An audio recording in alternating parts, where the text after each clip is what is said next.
Broadcasting live from the basement of the Pentagon. This is WTF Nation Radio.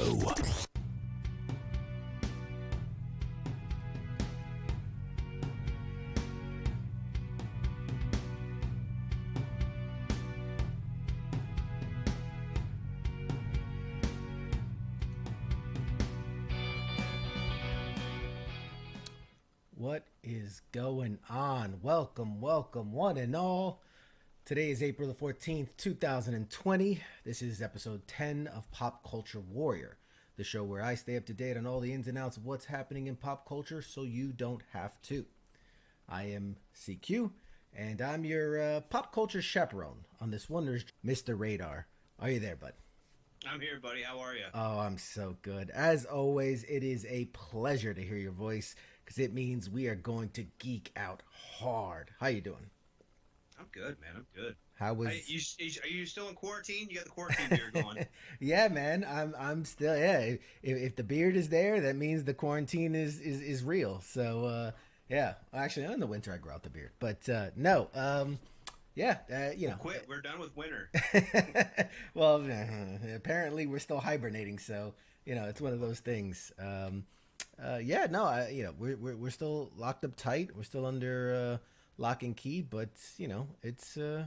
Well, I'm essential with an A apparently. So no, so like I worked on Easter, man. We had a foot of snow on Easter. I had to go plow. Oh wow, it's ridiculous. Oh yeah, that's what I'm saying. If you're doing some like winter shits, you need to like spring over to your spring stuff, because I'm sick of this fucking winter bullshit. Yeah, right. No, how was Easter for you? Speaking of Easter, how was it? It was good. It was low key, obviously, but I mean, it was good. It was good. You know, we did some ham, made some pies.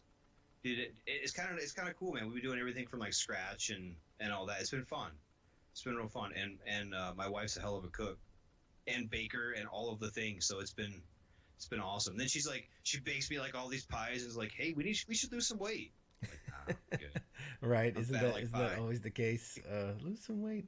No, that's awesome, man. And quick shout out everybody that's joined, man. We already got a packed house, man. We got Mike. We got of course we got Mom hanging out there. We appreciate you being here. Yes, we got Sandy Diaz from is that Mass? Oh well, welcome. Thanks for listening in, man. It's gonna be a good show tonight. I wanted to really put the effort into, I mean, obviously COVID is everything, right? I mean, that it's everything. It's everywhere right now. But outside of the news of like, hey, this is canceled and that's canceled and this is that and that is that, I wanted to find some news that we could actually talk about, some things that are upcoming, some things that are on the surface. So, you know, I'm excited to be able to bring kind of what's happening in pop culture outside of the COVID stuff. So if you're here for that, or, you know, you're in the right place, if that's what you're looking for. So I'm excited to get right into it. But yeah, again, thank you. Shout out to everybody. A Mixer, Pin Tadpole 30452. What's up? Yeah, man, we got a lot of people checking us out, man. I appreciate that. Mike Larson in the house. He's always around. He said winter left months ago. It's 95 down here in Florida. So there you go. You need to get an extra room, Mike Larson. I'll say 6 feet away and everything. Well, we'll social distance from the couch, right? But yeah, no. So yeah, lots to dive into, man. You ready to do this? Oh yeah, I'm always ready. Always ready. All right, cool. So let's do. I don't know. What do you want to go to first? Let's do gaming news. I got some gaming news we can talk about. All right. So excuse me, I just yelled right into the mic. Sony announced today that actually I should backtrack. About a week ago, Sony announced that they were forming this $100 million fund that was dedicated to COVID-19 relief. And this was more for healthcare workers and education and things like that. They were trying to help. But just today, they announced that they're doing another $10 million fund that's meant to help specifically indie game developers that are being impacted by COVID-19. So the article goes, you know, even though there's more people stuck at home now than ever, you know, and on their PCs and gaming consoles, times are still tough for small indie game developers. They're often dependent on these game conferences like your E3s, your GDCs, your PAX East. They're dependent on these conferences to promote their titles, and get investments and publication deals and all this different stuff. So without those avenues of getting out there, it's really tough on them right now. So, like I said, today Sony announced they had earmarked 10 million for a fund dedicated to helping indie game developers that have seen negative impacts from the pandemic crisis. Earlier this month, Sony announced that they had formed a $100 million fund dedicated to the relief, like I was talking about, to the healthcare workers and remote education. So they didn't give out much details outside of that statement. They said that there would be more details available soon. Alongside the fund's announcement, Sony shared that in order to encourage more PlayStation users to stay indoors, they were making both Uncharted, the Nathan Drake Collection, and Journey available as free digital downloads on the digital store. They're calling it the PlayStation's calling it the Play at Home initiative. Both titles will be available for free as downloads from April 15th through May 5th. So, if you're a PlayStation user, get in there. You get the whole Nathan Drake collection of Uncharted for free, and Journey, which is a multiple award winner game, for free. So yeah, you play. I mean, I know you play video games, but you're more of an Xbox guy, right? I'm an Xbox guy. You're an Xbox guy. That's what I remember. No, yeah, it's one of those things that if you tend to be one or the other. But I like to see what that Sony's actively trying to help the situation out there, and help. We're not seeing enough of it, but there's definitely news out there. Celebs that donate money to their causes, and athletes that are donating money to their causes. So it's good to see that the gaming industry, which is probably one of the few industries that are seeing a boom because of all this, give back somewhat to those in need. So it's always, like I said, hopefully a lot of good news comes out of all this. So it's helping propagate the, I don't know.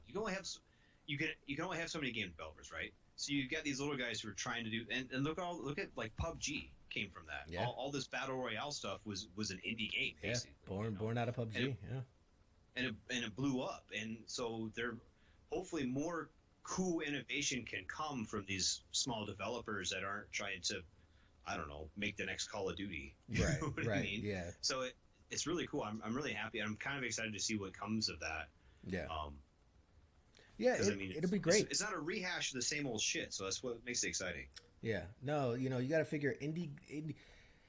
For those that don't know, the big AAA titles, those are the big money makers. Your Call of Duties, your Halos, or God of War, the big titles. That's the money makers for the big companies. But a lot of times, indie developers have to innovate, have to do things outside the box to get any kind of attention. You look at games like Limbo. When it first came out, it was like a side scroller, but it was all in black, in shadows and things like that. And it was playing on your fears and your, not being able to see things clearly. And just a lot of examples like that, where they're just small developers that are kind of pushing the boundaries of what the mainstream is. And it helps them be relevant. It helps them, become a big producer, right? When Telltale first came out and it was producing, I think the first one they did was like the Back to the Future, where it's like you choose your own adventure, you choose the words that they say, and the story changes. They became a huge developer after their smaller games. Like they did the first Walking Dead series came out, and then it blew up. So that's how a lot of these smaller companies become bigger companies, is because they take chances, they take risks that a lot of the bigger companies. You nailed it with the PUBG, right? PUBG was this small company that released this battle royale mode, and next thing you know, every company out there is releasing one. Fortnite, Call of Duty, everybody's doing a battle royale style. Even Minecraft came out with like a battle royale kind of edition, which technically they've been doing for years, but that's what they did. So I do hope that this benefits and helps the smaller companies and is able to give them some sort of relief and be able to keep pushing out this good content that we're hoping to see. So that's true. All right, we got a lot of people commenting around. Yeah, the Skittles man 69 says that's pretty cool news. Yeah, it is pretty cool news. I agree with you. Mike Larson says I can use a couple million to get this tic-tac-toe game going. Hey man, if you're gonna take tic-tac-toe into the next generation and come out with a new mode that nobody's thought of, I'll back you, man. I'll invest. I'll get in on it now. Again, did you see my conversation with him? Because there's I don't know, it was like a fucking video on Facebook or some shit, because all we have to do nowadays. And it's like flippy cup, tip cup, you chug a beer and you gotta flip it over and land it, right?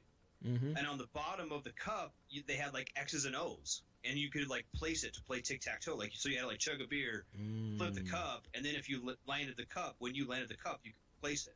Right. Right. Yeah. That's like a little flip cup tic-tac-toe. I like that. Kaz is out there. Fucked up, play tic-tac-toe. He's just putting them all over the place. Kaz is out there, and he says that Epic Games has a wide variety of PC-based games and a revolving assortment of decent free ones too.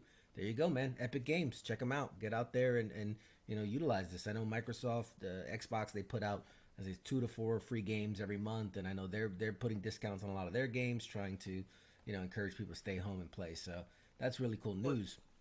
And you now, play Xbox, right? I am, yeah. Do you have the Game Pass or no? I do.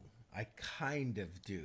I Game Pass share with someone else, so okay.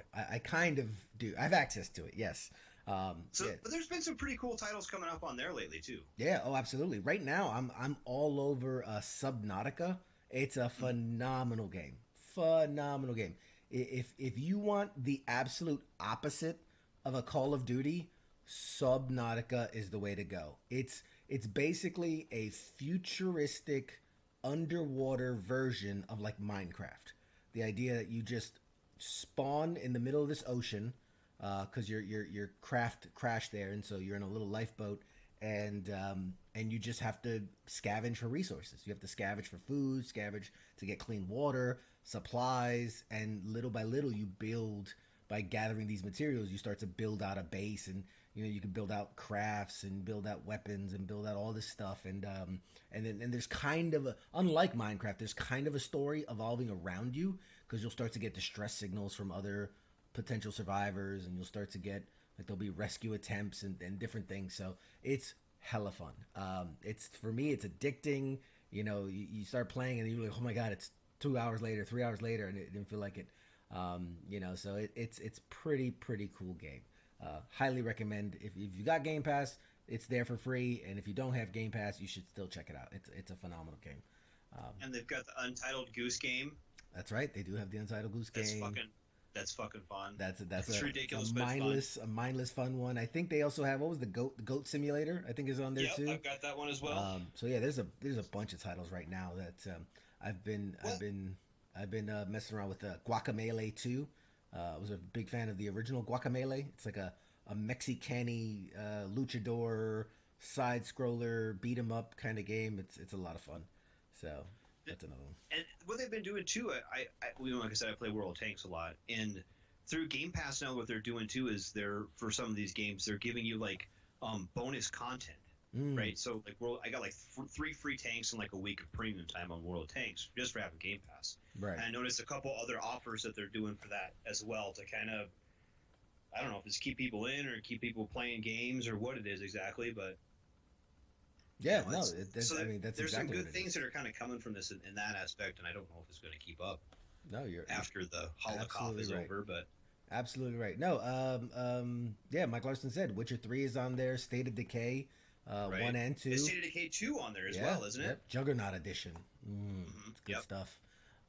There's shit out of that game too. There's a lot of great games. Man, we gotta link up and play game. Like we never link up, man. Outside of this, we gotta link up and play some games.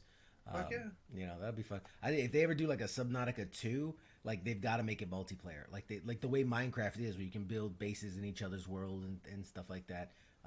Because it is definitely single player only, but it's so good. So we were talking about Sony doing raising money for the COVID-19 relief. The other company that announced that they were going to get involved is Rockstar. Rockstar is big developer behind all the Grand Theft Autos, Red Dead Redemption, all some of the biggest titles of all time ever. Which they've got, some stuff in the works, which rumor has that they're working on L.A. Noire Part 2, which, oh my God, I was a huge fan of L.A. Noire 1. So I really hope that's true. Bully was another one that a little more under the radar, but still a great game. Anyway, so the creators and developers of Red Dead Redemption and Grand Theft Auto Rockstar Games has announced that starting today through the end of May, it's donating 5% of all in-game transactions, both in Red Dead Online and GTA Online, to help small businesses and communities deal with COVID-19. The tweet announcing the campaign says it will distribute aid both directly and by supporting some of the amazing organizations who are on the ground doing the work. Rockstar says that more details regarding the initiative are coming soon in the future. And you might think, 5% and only of 2 games.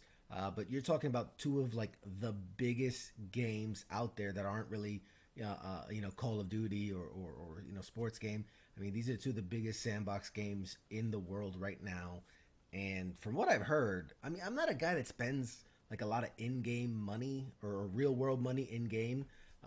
But these games pull in a ton of money. These microtransactions are crazy amounts of money that they're pulling in. So you got to think 5% over the next, what would you say, up until end of May. 5% over the next month and a half is probably going to equate to close to millions of dollars, I would assume, with the kind of money they pull in. Well, and they make a shit ton of money off, and that's one of the arguments for having some of these games be free now, is they can actually make more money. They entice more people, especially when you're spending like $5-10 a pop. Yeah. It was like, 99 cents here, 99 cents there. Yeah, exactly. Because instead of like when GTA 5 came out, it was like $75 or some shit. Mm-hmm. But if you make it free, but people spend $5 a time, $10 a time, $20 a time, next thing you spend $1,000 on a stupid game. Oh yeah, oh yeah, happens all the time. You see it all the time where it's like, a guy gets wiped out because he didn't realize there's all these $2 transactions, just completely wiped him out. So. Yeah, no. And then some of them are like overseas too, so you get like hit with a fucking fee, like a currency exchange fee or some shit, just to buy an outfit for your World of Warcraft character or something. Yeah, it's so true, man. It's so true. There's usually like a lot going in.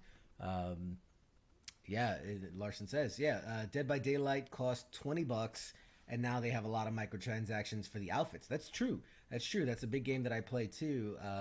And you got it for a steal. Like, I remember when it first came out, they even did like an early adopters. It was like $12.99 for the game, and you had like 5 killers and 6 survivors. Now they're upwards of like 20 different killers and 20, but each one cost you like you either buy them individually for a couple bucks, or like they'll have a chapter release where you get 1 killer and 1 survivor and a new map and a special item, and it's like $15. And you start multiplying that out, and again, you don't feel it because it's like, oh, I'm gonna pay $5 this month for this chapter and this guy, and then there's that outfit that I really like that's $2.99. I'm gonna get that, and the next month they release the new chapter, which is $15, and like over the course of a year, you might have shelled out $200 or $300 on this game, and unless, I mean, like me, I play all the time, but for those people that play once a week or once every other week, and like. Was it worth it? I don't know, but they're pulling in. Well, same with my kids too. Like the boys, especially, they play Fortnite a lot, and as soon as they get like $5, the Tooth Fairy comes like, "Can I get V-Bucks? Can I get some V-Bucks? Can I get some?" I'm like, "Jeez." Oh man, yeah. But some people are just like, especially like young adults, people have their own money. Mm-hmm. Holy shit, they can drop some money on these games. Yeah. I know. My son dropped he's 19 now. When he was 18, I finally gave him a debit card. Here you go, do your shit. He had like 10-12 grand in the bank, and like 2 months later, he was getting overdraft notices because he was dropping on fucking in-game content. It's basically all he spent his money on. Yeah, my nephew's a big Fortnite player, and literally it's like, oh, did you hear Deadpool skin's gonna be released? He's like, bought it.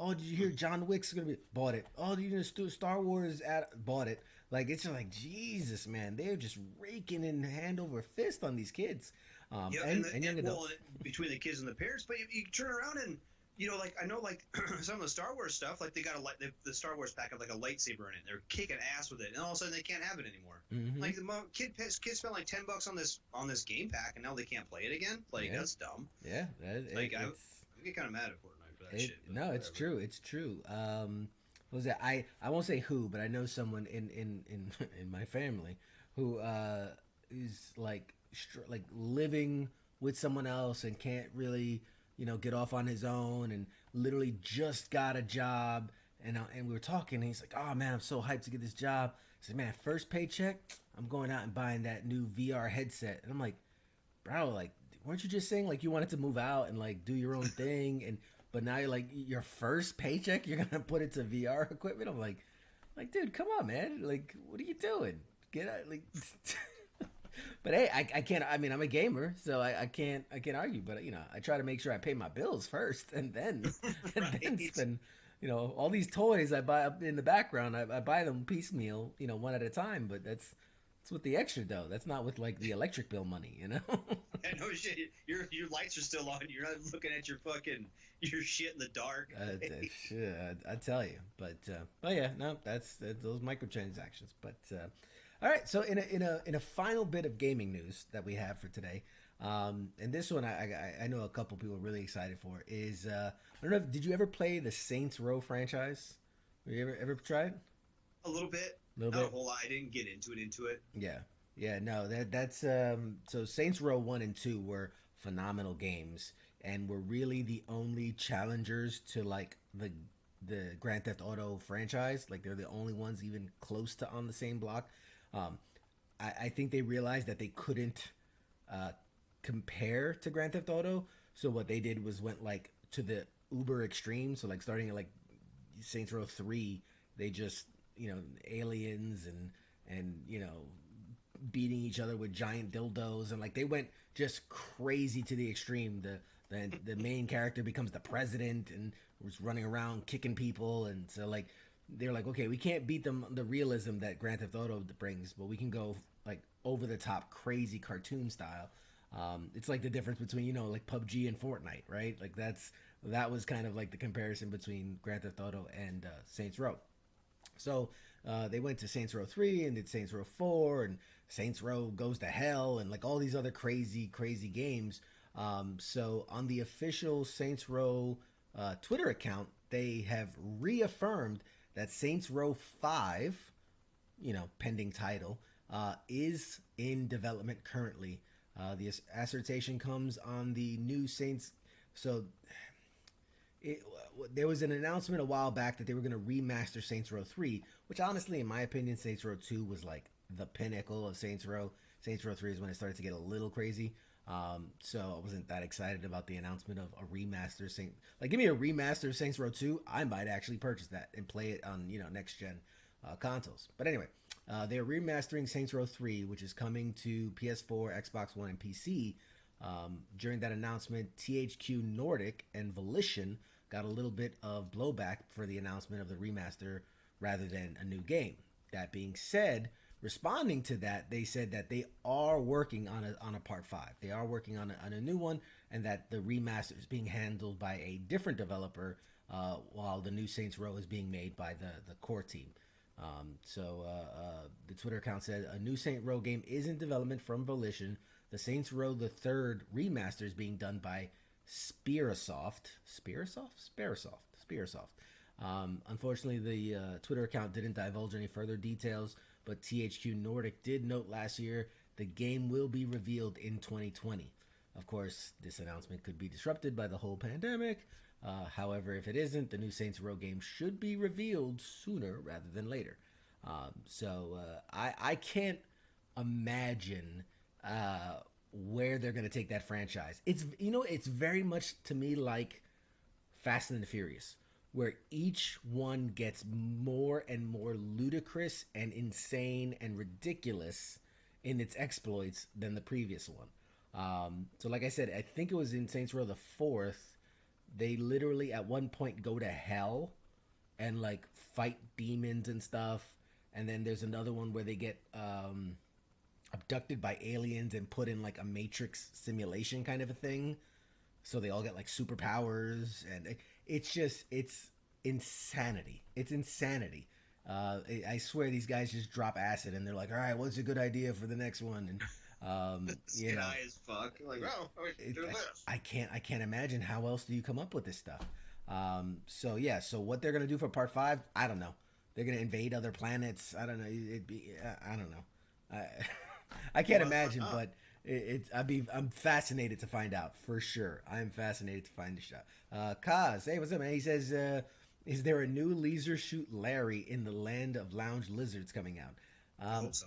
Yeah, that Leisure Suit Larry, man. That for those that don't know, man, that was one of like the oldest pervy games you could get. Like it was super pervy back in the day, like in the 80s. Back in like the PC disk space needed kind of old days. Yeah, the last one I remember, didn't they made like a 2000 I think they like it was 2000 something. They made like an updated version, and obviously it was a lot more PG than the hard R that it used to be. But yeah, I don't think it did well. It's kind of like Duke Nukem. You know, it was super popular back in the day, but when they tried to do a more contemporary current version, it just came off super cheesy and you know, just not appetizing to a lot of gamers. It's cheesy as fuck the first time though. Like, yeah, just saying. That I mean, I think that was the point. I think he's this super corny guy who's trying to get laid but can't because he's short and not funny and like all this stuff, and you're trying to woo. Video game. Yeah, that was it. So yeah, I don't know. I'll keep my eyes out, man. I'll do a little digging and see if there's any Leisure Suit Larry hanging about somewhere. But I don't know. I doubt it. I doubt it. I really do. So yeah, so that's gaming news for this week. Yeah, Kaz says it was cheesy, but it was also funny. Yeah, no, it was true. It was true. It was a good time. Yeah. Kind of like Drug Wars. Drug Wars. You ever play that one back in the day? Drug Wars. It sounds familiar. It's kind of like Carmen Sandiego, right? Uh-huh. And you had to like pick some drugs to sell, and you had to fly over and you had to like make money, and you get like a kidney chopped out of you and shit. It's pretty fun. And this is fucking, oh god, that was probably like 97. Right. I mean, Yeah, I'm gonna look into that. It sounds familiar, but off the top of me, I don't. I don't recall. But all right. So I got a little funny. Doesn't really kind of fall into. Well, I guess it's kind of movie news, but it's just more of. I just thought it was a funny antidote. So we all know that in Iron Man 1, they had Terrence Howard played Rhodey. He played the soon-to-be War Machine to Robert Downey's Iron Man. Well, in Iron Man 2, Don Cheadle picks up the role, and he has run with it ever since. So recently, Don Cheadle went on, and I think he was doing a press, or he was doing something. But I'll read you what I got here. So it says that Don Cheadle says that Marvel Studios gave him just 2 hours to decide whether or not he wanted to be War Machine in Iron Man 2. So this comes from a conversation he had with the AV Club. It turns out that he was at his kid's laser tag party when the studio phoned him about the part. Now, making a major life decision like that, you know, taking on a multiple movie contract is something you really want to think about it as an actor, right? Because you're being locked up for a long time. But when they tell you that this is the deal, take it or leave it, you have to be willing to live with the results. It seems to have worked out well for the War Machine actor.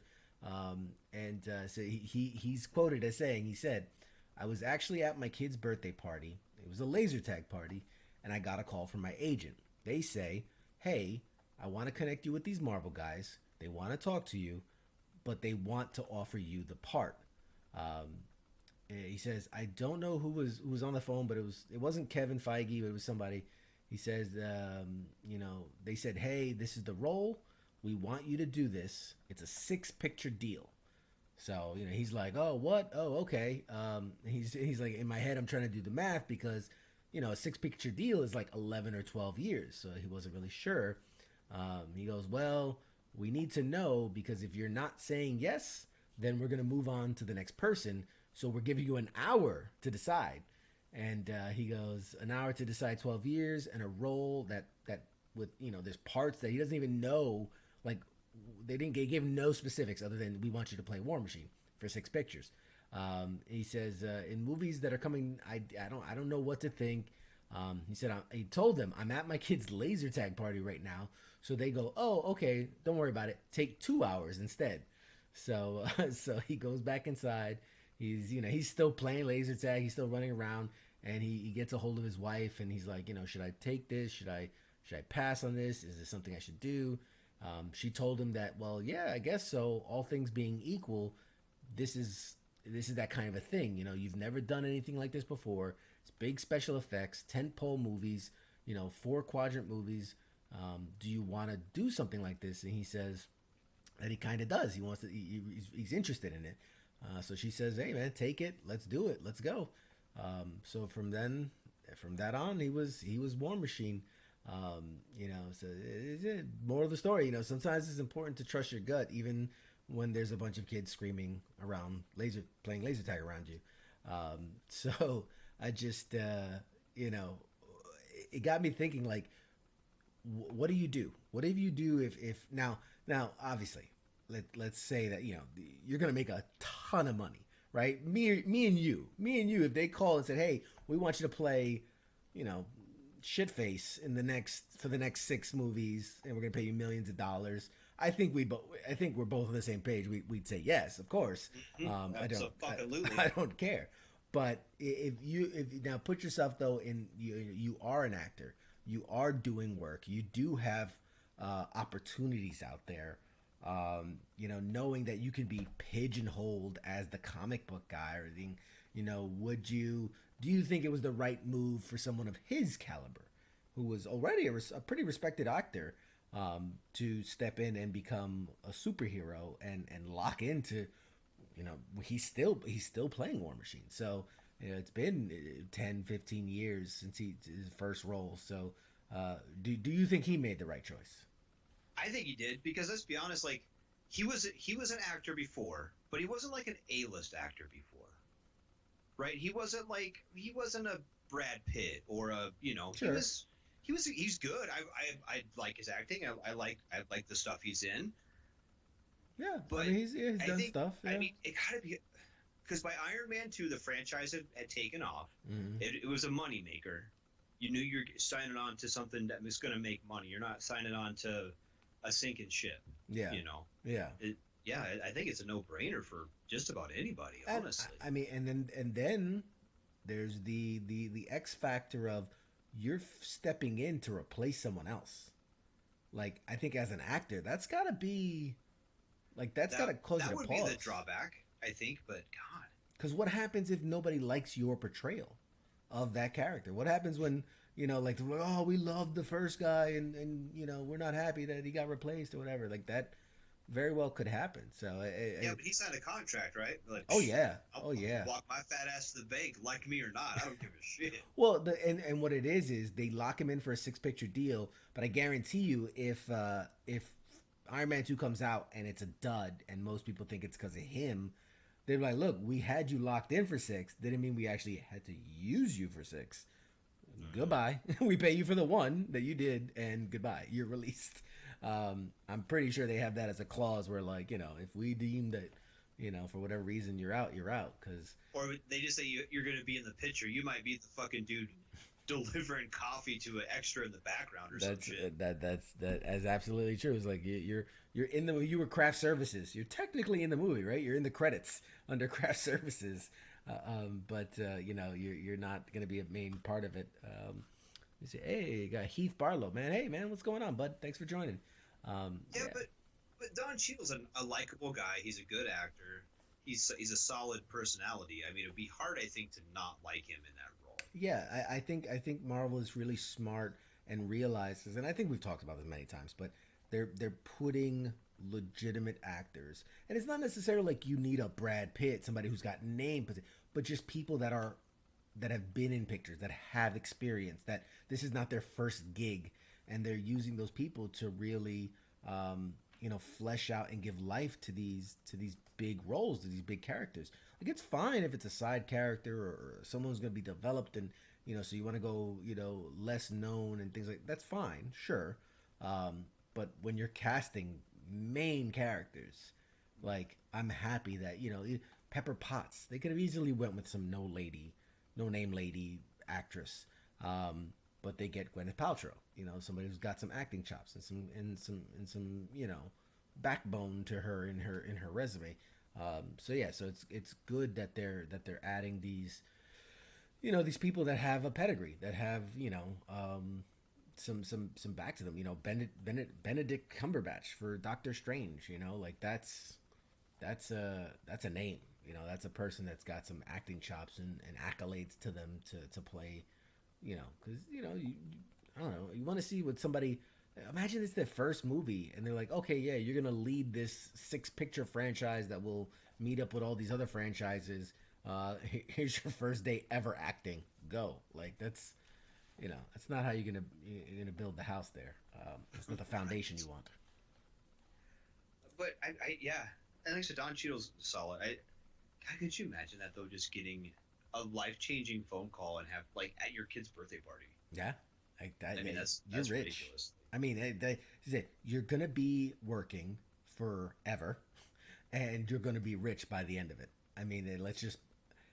I don't care if whoever you are. So you got to figure someone like Sebastian Stan, who did Bucky and then Winter Soldier.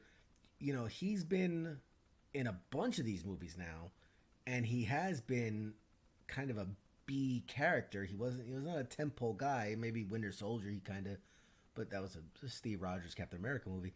But even as him, he's got to be making bank. I don't care if you're a side character or not, man. Every picture you're doing, you're making bank, and you're building that credibility as an actor. I read something earlier. So if you saw the Daredevil series that they did on Netflix, Marvel product, they got Charlie Cox and Vincent D'Onofrio and all these guys that do big parts. The woman that played Karen Page, and I'm spacing on her name right now, this was kind of her first gig. This was like her first big acting job. And, they do 2 seasons, and then it's done. And since it's been canceled, which was 2018, we're at 2 years already, even before this COVID stuff, she hasn't been able to get a job. And so she was just doing this interview, and she was talking about like I'm kind of panicking because, I got this great job. I poured my heart into it. It was doing well, but it gets canceled for reasons that are out of our control. It's not because it was canceled because it was doing badly. It was more of business stuff happening in the background. But now she hasn't been able to find work, and right. She's freaking out. She's talking about how it's affecting her mental health, and because she questions if she's a good actor and this and this and that. And the nice part of that story is that both Vincent D'Onofrio, who played Kingpin, and John Bernthal, who played the Punisher, both worked with her. Both kind of came out when that article broke, when the story broke. They came out and supported her. They tweeted that she's a phenomenal actress, and she, like Vincent said that she's been one of my favorite people to work with in my career. John Bernthal said she's amazing and incredible. So it's great that they're showing their support to this actress who's very new to this whole world of acting and big picture stuff. But it shows you that you hire someone that doesn't have the pedigree that's gonna immediately land another job. Like, oh, this goes away, I'll get picked up by somebody. It's one of those things that's like, oh, it's questionable what's gonna happen next and what's gonna come next. So hopefully for her, she finds something and gets another break on something else. But yeah, man, Hollywood's it's cutthroat. Absolutely. But I think a lot of this is gonna bounce back though too. I think she's maybe stressing a little bit right now, but I think she'll be fine. Yeah. I mean, that's the hope, and when you're in a big something big, like, I mean, obviously Daredevil wasn't on the screen and all that, but it was a big show. It was hot for a good minute, and then when you got the support of other actors who who are very accomplished actors. You know, Vincent D'Onofrio's been in a ton of stuff, and John Bernthal, while small, has been in some big stuff. But you know, Walking Dead, The Punisher. He was in you know, with Leo DiCaprio. Fury. Yeah, Fury. He was in The Wolf of Wall Street. You know, he was the drug guy in Wolf of Wall Street. You know, so he's been in some big stuff, and he's got some star power to his name. You know, so it's nice of them to shout her out and, like, you know, try to be like, hey man, you know, somebody should hire you because you're amazing. I like that. I like, you know, when people take the time to just offer something like that. It takes them, I mean, what is it, 5 minutes to tweet out just some support, and but a lot of people won't do it, and so it's cool to see that the people that do earn a bit of respect. So but side thing, it got me thinking about Marvel. If you guys aren't checking out the Pop Culture Warrior fan page on Facebook, it's an awesome place for all the stuff that I like to drop throughout the week and talk about stuff. I just posted, they leaked some alternate footage. So Avengers Endgame, right? We're about a year outside of Avengers Endgame, so spoilers shouldn't be a thing at this point. But obviously Black Widow dies in that movie, right? She sacrifices herself so that they can get the stone and yada, yada, yada. Well, there was some unearthed alternate footage where that scene takes place a little differently. So obviously we know the scene takes place where, you know, they're basically realizing, well, somebody has to die, and so they're kind of fighting back and forth about who should kill themselves to get the other person the stone, and she ends up going over, and that's how it ends. But in an alternate version of the scene, it kind of was going that route, and then I guess Thanos and his forces actually show up, and they're there to beat them to the stone. And so, you know, it plays out very differently than it did in the movie, in that they kind of battle back, and during the battle she gets plugged up a few times, and so it's kind of obviously she's gonna die anyway, and so she kind of just flings herself off the place to get Clint the stone. So the scene plays out a little differently, and you know, if you want to see that footage, go to the Facebook page Pop Culture Warrior and check out the footage and comment on it. You know, like, what do you think? Did I don't know if you got a chance to see the footage, but based on what I just mentioned, you know, do you kind of like the way it was done in the final release, or are you more interested to see more of a little more action, a little more I don't know, the alternate version? I'm always excited to see alternate versions, even if it's not as good. Yeah, because I think that sometimes the alternate versions help tell the story a little bit, or a little bit different version of a story. Like whenever there's deleted scenes, or remember, like when you used to get DVDs, you always watch, like, that's the first thing I'd watch, is with the deleted scenes and the gag reel, deleted scene, alternate scenes. Yep, for sure. Because I think it gives you a better handle on the movie and the writer's kind of perspective, and I always loved it. So I do like that, even if it's not as good, or if you're like, that's kind of dumb. I'm glad they left that out, but it gives you a little bit more personal feel of it, I guess, if that makes sense. Sure. No. Yeah. No. Absolutely. That it gives you. It's almost this like, okay, I see what they were kind of doing, or there was a different thought here, and I like the different, you know, version. Yeah. No. I agree with you completely. I think that there's definitely room always for that kind of a thing. So definitely, I like it. So yeah, go to Pop Culture Warrior on Facebook page on the Facebook page, and check out the scene for yourself, and let us know what you think. But with that, I'm trying to think, what else can we talk about? What else can we talk about? What haven't we talked about? So we've talked about some gaming stuff and some movie stuff and lots of gaming stuff. All right.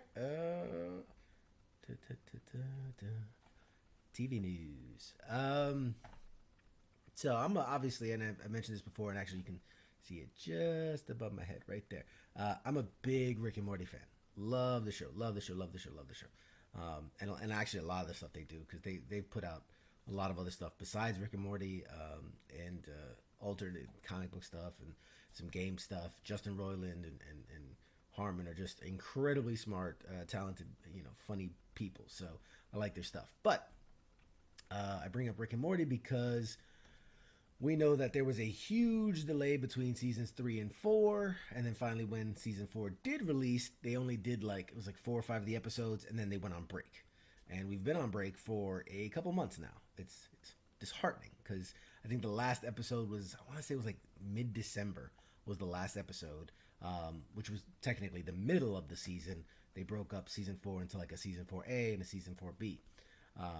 But the good news, everybody, hang on to your hats, is that season 4B, second half of season 4, starts May 3rd. So I am very, very, very excited for this because Rick and Morty is one of my all-time go-tos, and I got into it late, man. I got into it, like, it was like second episode of season 2 was going live when I finally caught up and got up with it. But ever since, I've been addicted because it's just such smart writing, so funny, so just irreverent humor and just silliness, just really good. And I'm sorry, Chris says, anyone excited for the 2020 Magic the Gathering release? Yeah, you're talking about the game, I'm assuming. Yeah, they've been doing a good job with those games. Sorry, I get sidetracked. I'm trying to keep up with people's comments too.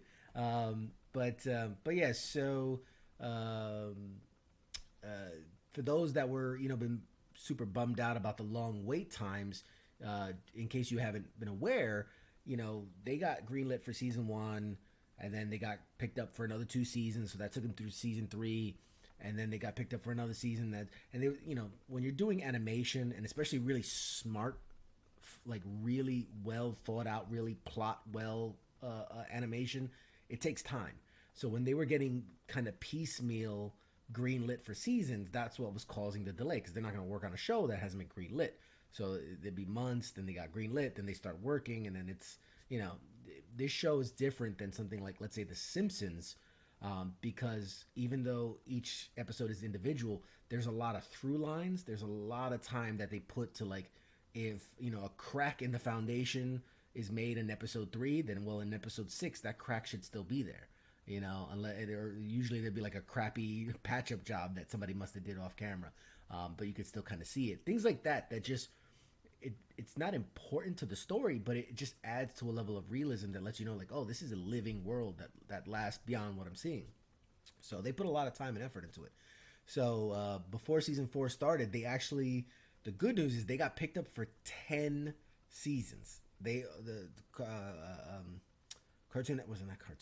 Adult Swim picked them up for 10 full seasons. So the idea is that now there should be very few delays between seasons. So instead of waiting months, you're still going to wait months, but instead of waiting 8, 10, 12 months, at one point, I think it was a year between season finale and a season starting. Now you'll only have a few months like you would a typical TV show. So, that's the good news, that season 4B is starting very soon. They start May 3rd. Sorry, I don't think I even said it. May 3rd is when they're starting. So just literally 2 weeks, about 2 weeks from now, we'll be starting the second half of season 4. And then seasons 5 through 10 should come with pretty good regularity where you won't have to wait, a year in between seasons. So I won't be an old man by the time we get to season 10. My kid will grow out of Rick and Morty by the time we get to season 10 at that rate. But yeah. So I know we talked about it before. I know you're not a big Rick and Morty guy, but highly recommend it. Highly, highly, highly recommend it. It's I don't hate them. No, I just said you're not into it. You're not big into it. I mean, it's whatever. I'll watch some more of it. You talked me into watching all this stuff. Remember, I watched all the Avengers shows. I'm telling you, have I steered you wrong yet? No, you haven't. You have not. I said, the more we talk, the more I'm gonna get to develop, a sense of what you like, and I'm gonna steer you into like just the best stuff ever. If you like, I'll tell you real quick. If you like the superhero stuff, but it's not gritty enough for you, obviously you can go with something like Watchmen, which is a lot more grittier. HBO just recently did a one-off kind of series about the Watchmen, which takes place after like the actual original Watchmen. Anyway, but Amazon has on Prime, they have The Boys, which The Boys is so messed up. It is like, it basically boils down to like, well, if superheroes really existed, then they would obviously either have like kind of government connections or corporate, sponsorships, right? Because, if you're the fastest man alive, then you should be rocking the newest Nikes and whatever. And the one guy's like an Aquaman guy, and he's doing stuff for the SeaWorld and stuff like that. So the idea is that it's like, what would that really look like? And of course, a lot of these guys, are on power trips and ego trips, and it's less about fighting supervillains than it is about like making money and, doing drugs and doing all this messed up stuff. It is a really gritty take on the whole superhero genre. I highly recommend that one. That's season 2 of that's coming out soon. That is a really, really messed up thing. Is Dark Horse Comics still a thing? Yeah, Dark Horse Comics, they're still around. Obviously, the whole comics industry, I haven't really touched on it lately because it's all kind of bummer news. But the comics industry is getting hit real hard, especially with all this stuff. Even the big ones, Marvel and DC, haven't published a comic in, I want to say it's like 3 weeks. They haven't released any comics. They haven't released any content. It's just, and you got to feel bad for like the comic book shops, because that's kind of like the one, like, they do everything. They sell the Magic the Gathering cards and board games and stuff, but comic books are kind of the lifeblood of their industry. And publishers haven't been releasing new issues of anything. But Dark Horse is still there. Valiant is still there. Skybound is still there. So there's a lot of companies. Image is still there. So there's a lot of stuff out there that's happening. So keep an eye out that for. But yeah, The Boys. I don't know. Have you seen any like the trailers or anything for that? No. Oh, I'm gonna send you a link, man. I'm gonna send you a link afterwards. You watch the trailer and you tell me you're just not eager to dive in. I was gonna say, it's like if you took Tiger King and gave everybody superpowers. It's okay. I'm in. You fucking sold me right there. I'm fucking sold. I'm in.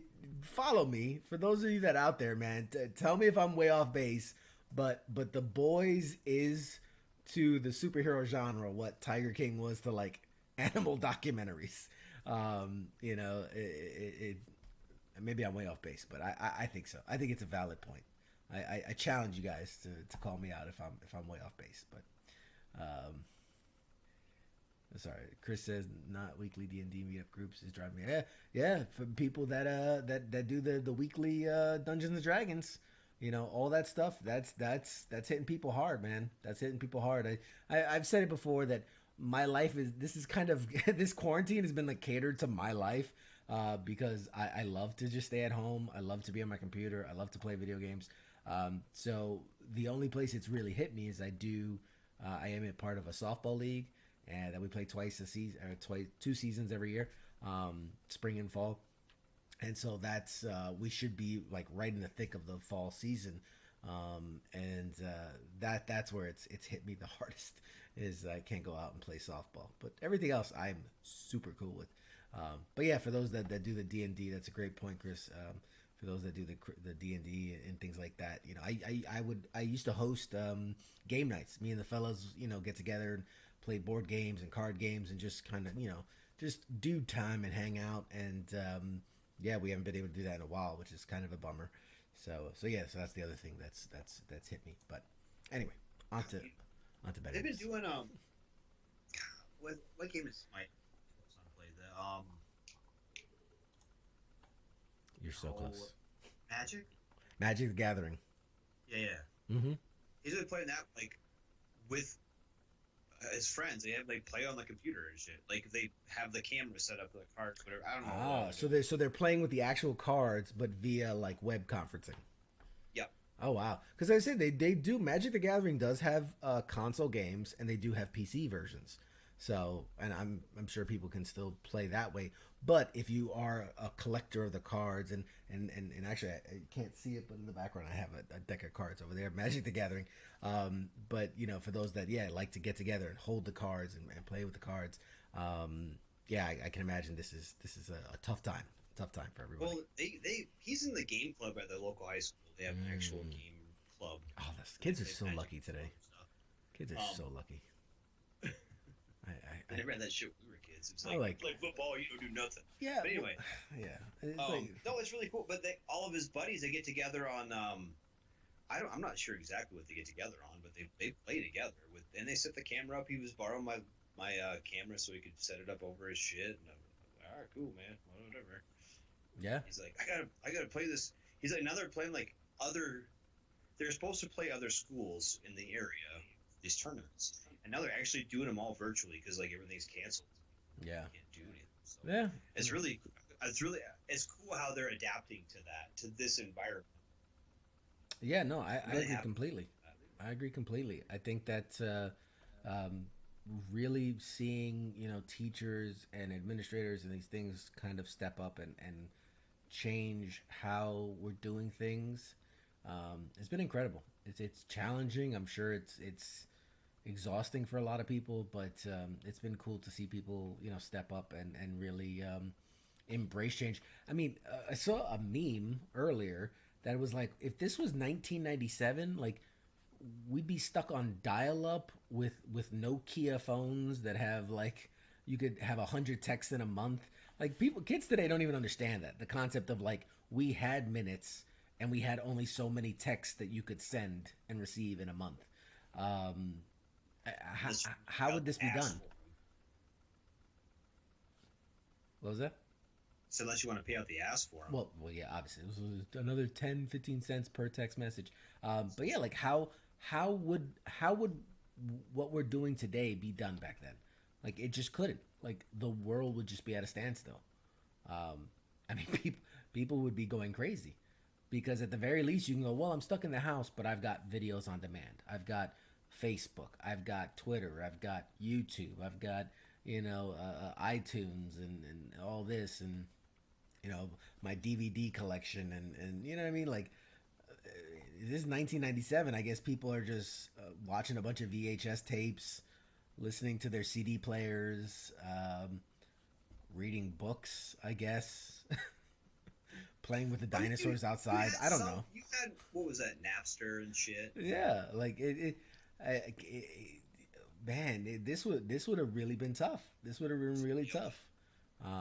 You'd be playing your Nintendo 64, playing that out to death. Not being able to get online, not being able to connect with friends, not being able to video chat. It's like, so I don't think social distancing would have been possible in 1997 because people would be killing each other, not like being locked in rooms all day. But yeah, that's it's just a funny thought to me of like how could that even work at that time. Oh wow, look at that! It's already it's 9 o'clock. It's 1 hour, man. We've completed stage 1 of tonight's level. Awesome.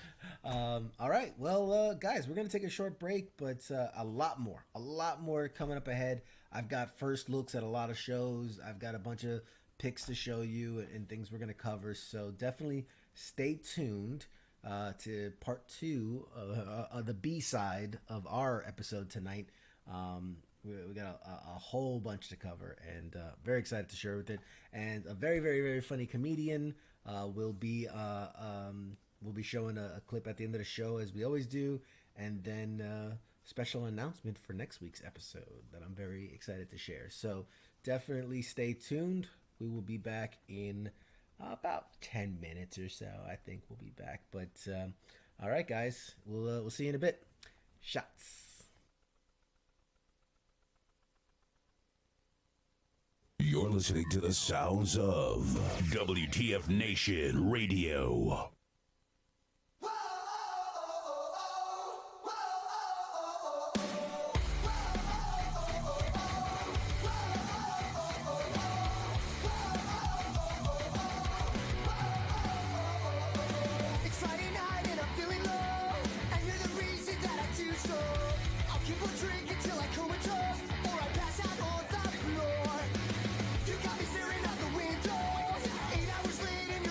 Where I'm from, let's go to no-go. I guess I should have known.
waking up and fading out, cirrus shapes I found blow me away.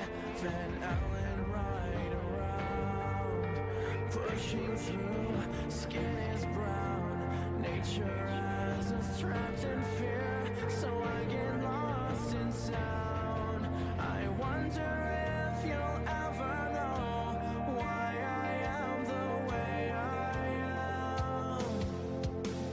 I've been thinking a lot about time and space surrounding. Is there anyone who is thinking like me? I've been thinking a lot about why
Call the show now at 415-889-8367. The voice of U.S. Army, WTF Moments. This is WTF Nation Radio.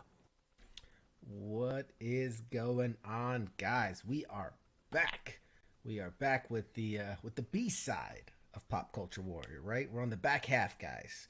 And with me, as always, my good friend Radar. You there, buddy? I'm here, buddy. Oh, man. Oh, so amped. Lots more to talk about.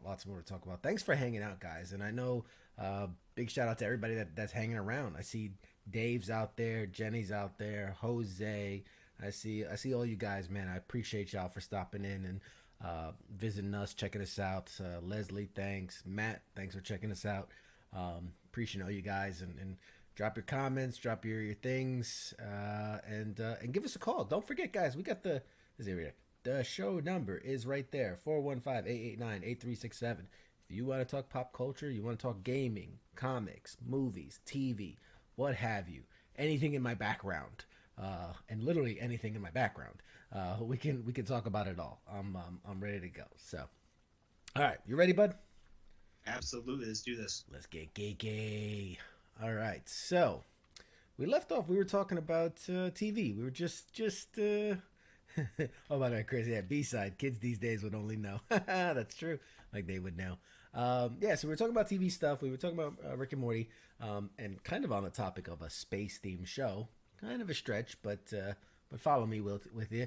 Netflix, very soon after Trump announced that there was going to be a Space Force, that this was going to be a real thing and not a joke, Netflix decided to make it a joke, right? And they went on their own way and decided to order a comedy about Space Force. And so Netflix is kind of a reunion of The Office, kind of underway, because it's the new workplace comedy Space Force. It's co-created by The Office producer Greg Daniels, and it's going to star Steve Carell as like the leader of the Space Force. And so I've got a little something to show you.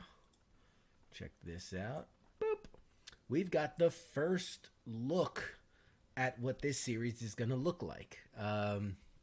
So Space Force is set to explore the newly created 6th branch of the United States Armed Forces, which looks to take the fight to the great unknown. The show was announced shortly after the president decided to launch the Space Force in real life.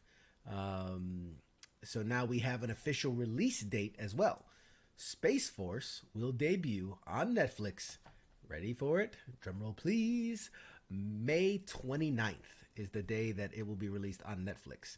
So Steve Carell stars in the series as General Mark R. Nard?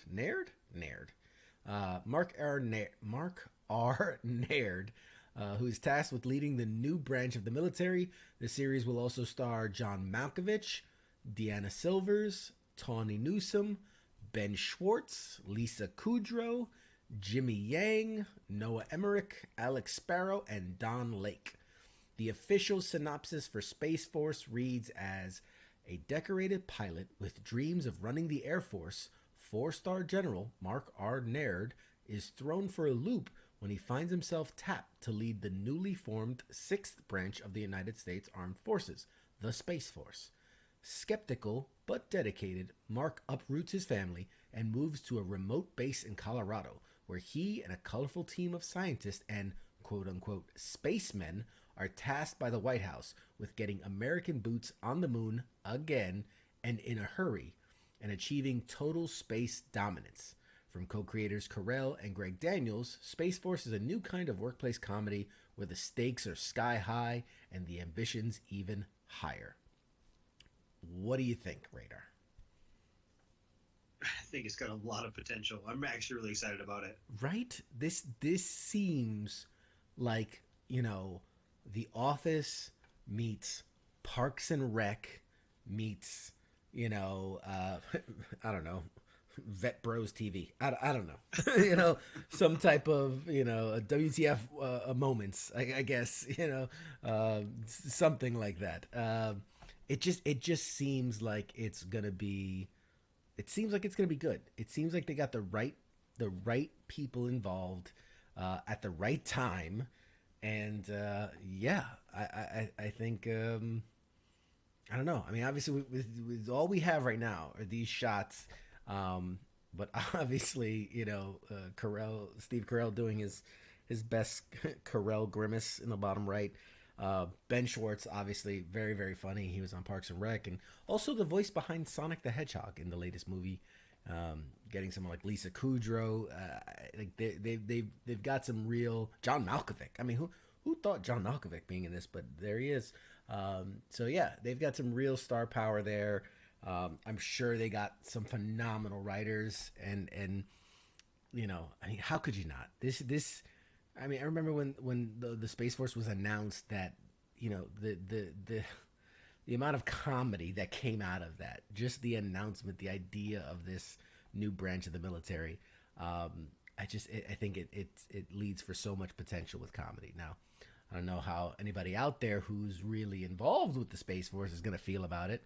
But I think it's going to be very much like, watching The Office, where you go, oh my God, I work in an office and it's just like that. Or I got a boss that's stupid, just like that, or what have you.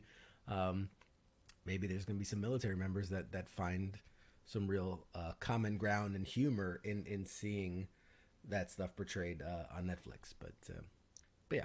Well, did you see the Task and Purpose? I think it was Task and Purpose. Someone was like, they went through and his ribbon rack is like right. Did you see that? Yeah. Which is kind of a rarity for shows. It is so rare. It is so rare for it to be done well. And I'm past the point of like even caring anymore, because it's so hilariously wrong most of the time, that like I purposely stopped looking at that stuff because it just drove me insane.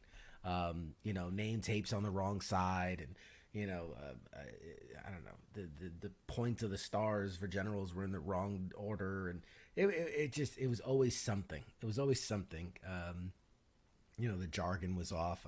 So I'm like, if they can bring a modicum amount of, I hate to say realism, because it's a comedy, but if they could just bring a little bit of like the real military, because for those that don't know, the real military is hilarious. I mean, it is hysterical, the things that happen, both lower enlisted and up the chain of command. Like it's so, and I think we've had this conversation before. It's so rife with humor, and it's so has the potential like that you almost don't need to exaggerate it. For those, I think I was talking to Ice once when I said that, all the combat stuff and all the stuff we see in these movies, Black Hawk Down and Lone Survivor and American Sniper, like that stuff happens. That stuff's real, but it accounts for all of like, maybe even for like the hard-nosed most combat guys, it's maybe 10% of your experience,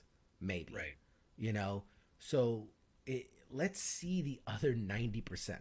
You know what I mean? Let's see the stupid stuff. And I know somebody had commented once when we were talking, they're like, oh, because you want to see a guy beating it in a porta john in 127 degrees. I'm like, maybe, kind of, At least address it. Yeah. Acknowledge it. Shit happens. Exactly. Like, we don't have to like see it, but a shot of, two guys talking and you just see the porta john shaking in the background, and like, that would be hilarious. I'd be like, oh my God, yes. We should put together. We should write something. We should put something down there. Like, I think it could be hilarious. I think it could be hilarious to, I don't know. It's just something that shows the other side of it. So I'm excited about something like this. That's going to take a look at something that could be very serious in the military, but the humorous side of it, right? The hilarity that ensues on the backside of it, and so. We shall see. We shall see how that. We watched some show the other night. Alma Radar and I did. We were she was like, well, is it really like all that? I'm like, maybe for like a minute. I was trying to explain to her like especially when you're deployed, how it's just so fucking monotonous. Oh my God. And then it's interrupted by like 45 minutes of intensity. Then you're like 3-4 months of fucking nothing. Yeah. Maybe not 3-4 months, but it's just it's so hard. And those times where it's not intense are hilarious. Yeah, And you a lot have of to it fill the depends on time. who you're around, I guess. If you're like a first sergeant, it's probably not funny at all. But Yeah. I thought it was funny as fuck. So Yeah, I mean, and you have to, because, you know, I remember even the most, you know, again, 2 combat tours and in some of the worst places in the world, um, even the most intense, where you might get daily firefights, daily, it's still hours in between. So we're talking like the most contact you would see, you know, daily contact, maybe even 2 or 3 times daily, but that's still hours of just monotonous, boring guard duty and gates and patrols and restocks and building sandbags and Connex boxes. And I mean, just monotonous, boring. I remember, you know, being up in one of the little towers we had and just little OP and just watching out and like staring out into the just nothingness. We had this one base one time that it was in like the worst possible place, because it was in this bowl between 2 big mountain peaks. So obviously, you know, get rained on from both sides. But so you had one side would look out at the one mountain peak and one on the other. But there was one little, I don't want to say called tower. It was just a little high up place to sit that it just looked out into nothingness. It was like just open desert. And like it was like I would sit there and I'd be like, oh great, I get to, for 13 hours I'm just gonna stare out into nothingness. You know, like the things that like your mind starts playing tricks on you, man. You start seeing like piles of sand moving that you're like suspiciously getting closer and closer, and like it drives you mad. It drives you mad. So I remember there'd be 2 of us up there, and you just start having conversations and talking about the dumbest stuff. You know, what would you do with $1 million? And like, you know, fuck, marry, kill, and like all these fuck, things. Mary Kill was a big one. You know, where it's just like, you know, like if you had to, I don't know, French a donkey, or, you know, I don't know, kiss a dog, like just the most random crap that could come to your mind, and you just do that for hours upon hours. So yeah, I don't think any of that's been really captured well. And maybe for good reason. Very, very, very could be for good reason. But yeah, I don't think any of that has been really captured well as far as TV or movies or things like that. But anyway, irregardless, regardless of the fact. So we've got that. We've got Space Force coming out, and it's right around the corner next month. Hang in there, guys, for another month, and we'll have some good Netflix comedies that we can binge. Okay, so more TV news. And this one I'm very excited of. For you fans of Marvel's Agents of S.H.I.E.L.D., we finally got a release date for the final season. It's felt like forever since they went off the air. And now this will be, unfortunately, the very last season. This is the final season of Agents of S.H.I.E.L.D. on ABC. But it says here, ABC Television has announced the final season return date for Marvel's Agents of S.H.I.E.L.D. The Marvel Cinematic Universe television series will return to air for its 7th and final season Wednesday, May 27th. So May is jam-packed, right? We got Rick and Morty, we've got Steve Carell's Space Force, and we've got Marvel's Agents of S.H.I.E.L.D. Lots to see in May. This season will pick up where the last season left off, with Clark Gregg returning to the role of Phil Coulson, but this time as a life model decoy. Spoilers, if you didn't see the last season.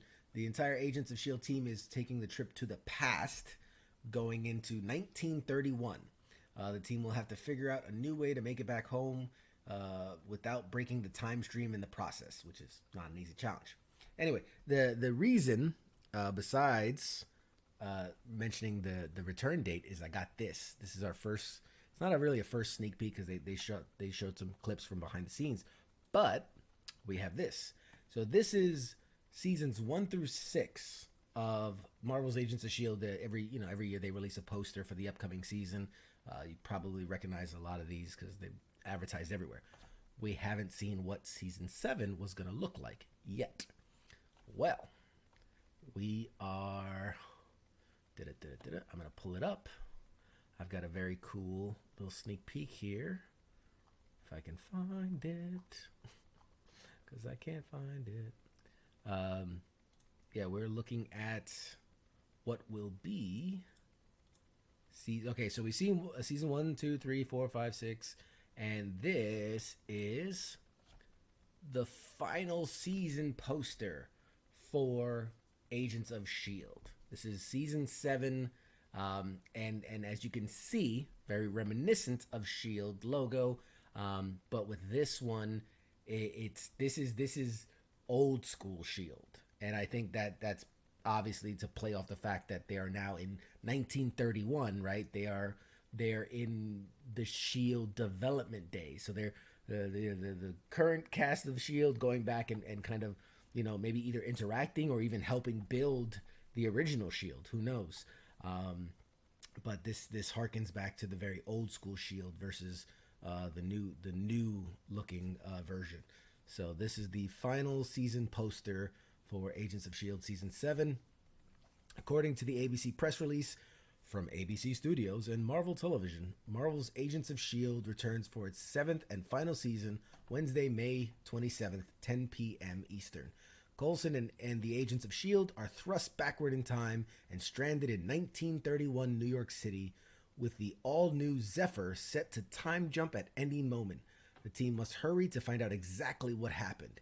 If they fail, it would mean disaster for the past, present, and future of the world.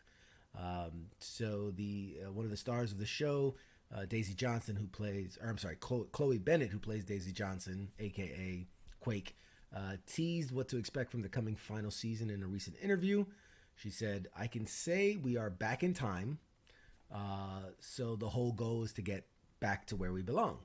So that means traveling through a bunch of different time periods. So there might be some, not just 1931, there might be other periods, you know, because she said time periods. And who knows who we see on the way back, if we even get back. So maybe we see Captain America and different things like that pop up, which would be a really cool thing. She says it's actually one of my favorite seasons. She says season 4 and season 7 are definitely my favorite seasons of S.H.I.E.L.D. For the long-term fans, it's a really big payoff, and it's really, really fun.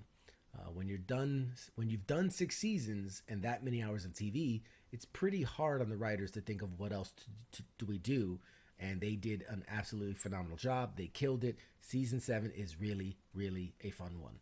So look for Agents of S.H.I.E.L.D. back on ABC on May 27th. And we got, you're right. So Combo Boss says maybe something to do with the Howling Commandos might appear. And Larson says Peggy Carter maybe. I think those are both very possible. We've seen both those people, if you remember back, I think it was season 3, they had flashback scenes to the starting of S.H.I.E.L.D., and you saw Peggy Carter, you saw the Howling Commandos. So there's a very good chance that they bring those guys back for this final season. I mean, why not? This is their final season. Go big. I say go big, man. Try to get as many backstory people and movie people involved. I don't know. You know, obviously, Captain America is probably a stretch, I'll be honest, outside of maybe flashbacks or like previously used footage or footage that wasn't used. I don't really think Chris Evans is coming back as Cap not for Agents of S.H.I.E.L.D. But, I mean, there's plenty of possibility for, I actually like that. Howling Commandos and Peggy Carter, maybe. I think that'd be very good. Yeah, these are the Howling Commandos comic books. That's right. Yeah. Nick Fury and the Howling Commandos was I'm actually wearing my Captain America t-shirt right now. But yeah, Nick Fury and the Howling Commandos. Back when Nick Fury was a white guy, when he was David Hasselhoff. That's that comic book. Not the new school Nick Fury that we have now. But yeah, so I'm super pumped. Did you ever watch any of the Agents of S.H.I.E.L.D. show? No, I haven't. Of course I haven't. Well, I got some news for you. No. I did enjoy it. I think seasons 1 and 2, they kind of struggled to find their own identity. They were very much a you know, kind of like when like you go to see a movie, especially superhero movies, where you're like, oh, you're gonna go see Iron Man 2. They'd be like, well, we released this special comic book that ties into the movie that gives you other information. And it's like you read it and you're like, they kind of mentioned a thing, but it didn't really have anything to do with the movie at all. That was kind of Agents of Shield in seasons 1 and 2. It was just they would make allusions to the bigger universe, and they would kind of mention things that happened in like Iron Man 2 and like in Thor 2 when they wrecked what was it, London or whatever. They wrecked it like for like 5 minutes in the episode. They're in London like cleaning up, and it's like, okay, cool, you alluded to that thing and you mentioned it, but like really has nothing to do with it at all.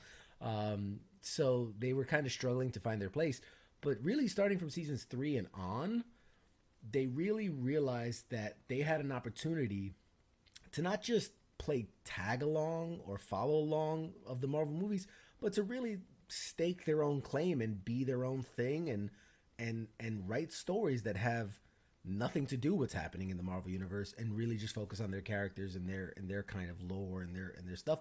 And I think this show took off. I think the show got so much better. You know, at one point they go forward in time, so it's kind of funny that they're now going backwards in time, because I think it was season 5 where they actually jumped forward in time, and it was a whole thing. I don't even want to spoil it for anybody that you might watch it, but they go forward in time and they have to find their way back, and so now in the final season they're going backwards in time and have to find their way back. So these guys haven't been home in their current timeline for about 2 or 3 seasons, but it makes sense, because with what's going on in their current timeline, that would be the whole Thanos, you know, snapping everybody out of existence. So it's kind of clever when you think about it. The show writers had to figure out a way, well, we can't do Infinity War, we can't do Endgame, because A, half of our characters will be snapped out of existence, and B, you know, these are Agents of S.H.I.E.L.D., like they would want to run into the fray, they would want to join the fight, and they can't do that. We can't have our characters do that. So they had to come up with a way to, during Infinity War, remember there was a year where we led up to Infinity War, there was a way we had to remove them from the timeline, put them somewhere else, and then, you know, then we go into Endgame, and that jumps 5 years, and it's like, okay, well, we can't have them come back to this, so let's put them somewhere else. And so they put them somewhere else, and now, you know, here we are post Endgame, and instead of bringing them home and going, well, hey, by the way, you guys totally missed this whole snapping thing. Now we're putting them back in time, and so, you know, who knows if they'll even at the end of the season get back into the regular time and be like, holy shit, what did we miss? We've been on this crazy adventure for the last 7-8 years, and we totally missed like the decimation of the human universe, you know. So yeah, it's a fun show. I'm excited to see what they do with it. I enjoy it thoroughly, and yeah. Sorry. So Mike Larson asked, have I ever met Agent Coulson? And you know very well that I have. Very nice guy.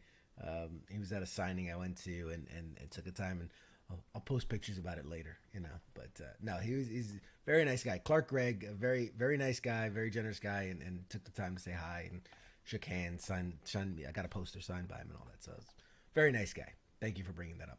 That wasn't a 3-hour story. Yeah, he likes to, he poke fun. It's okay. I can be a bit of a storyteller, but we're in time constraints now. We're in show mode. In my personal life, I'll tell a 3-hour story, but we only got 2 hours to do a show. Combo Boss says all this time travel is probably what attracted Thanos in the first place. That's a good point. You can kind of think that, like, behind the scenes, these guys messing with the time-space continuum has kind of caused all this.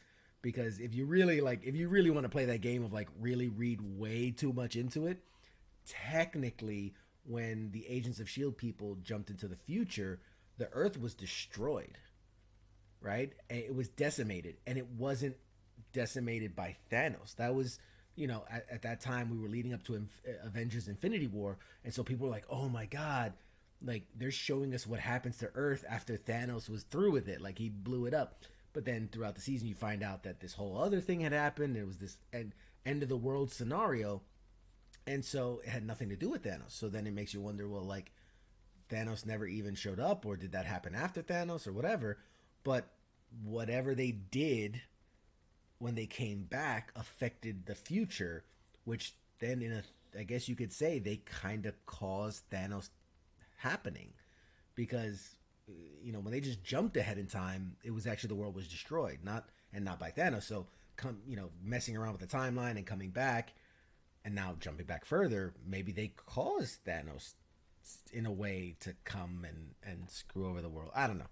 I'm reading way too much into it. We're going down the tinfoil hat. Now. Yeah, I'm gonna put my tinfoil hat on, bring out my big grease board with all the write-ups and how it works. But yeah, it's a fun show.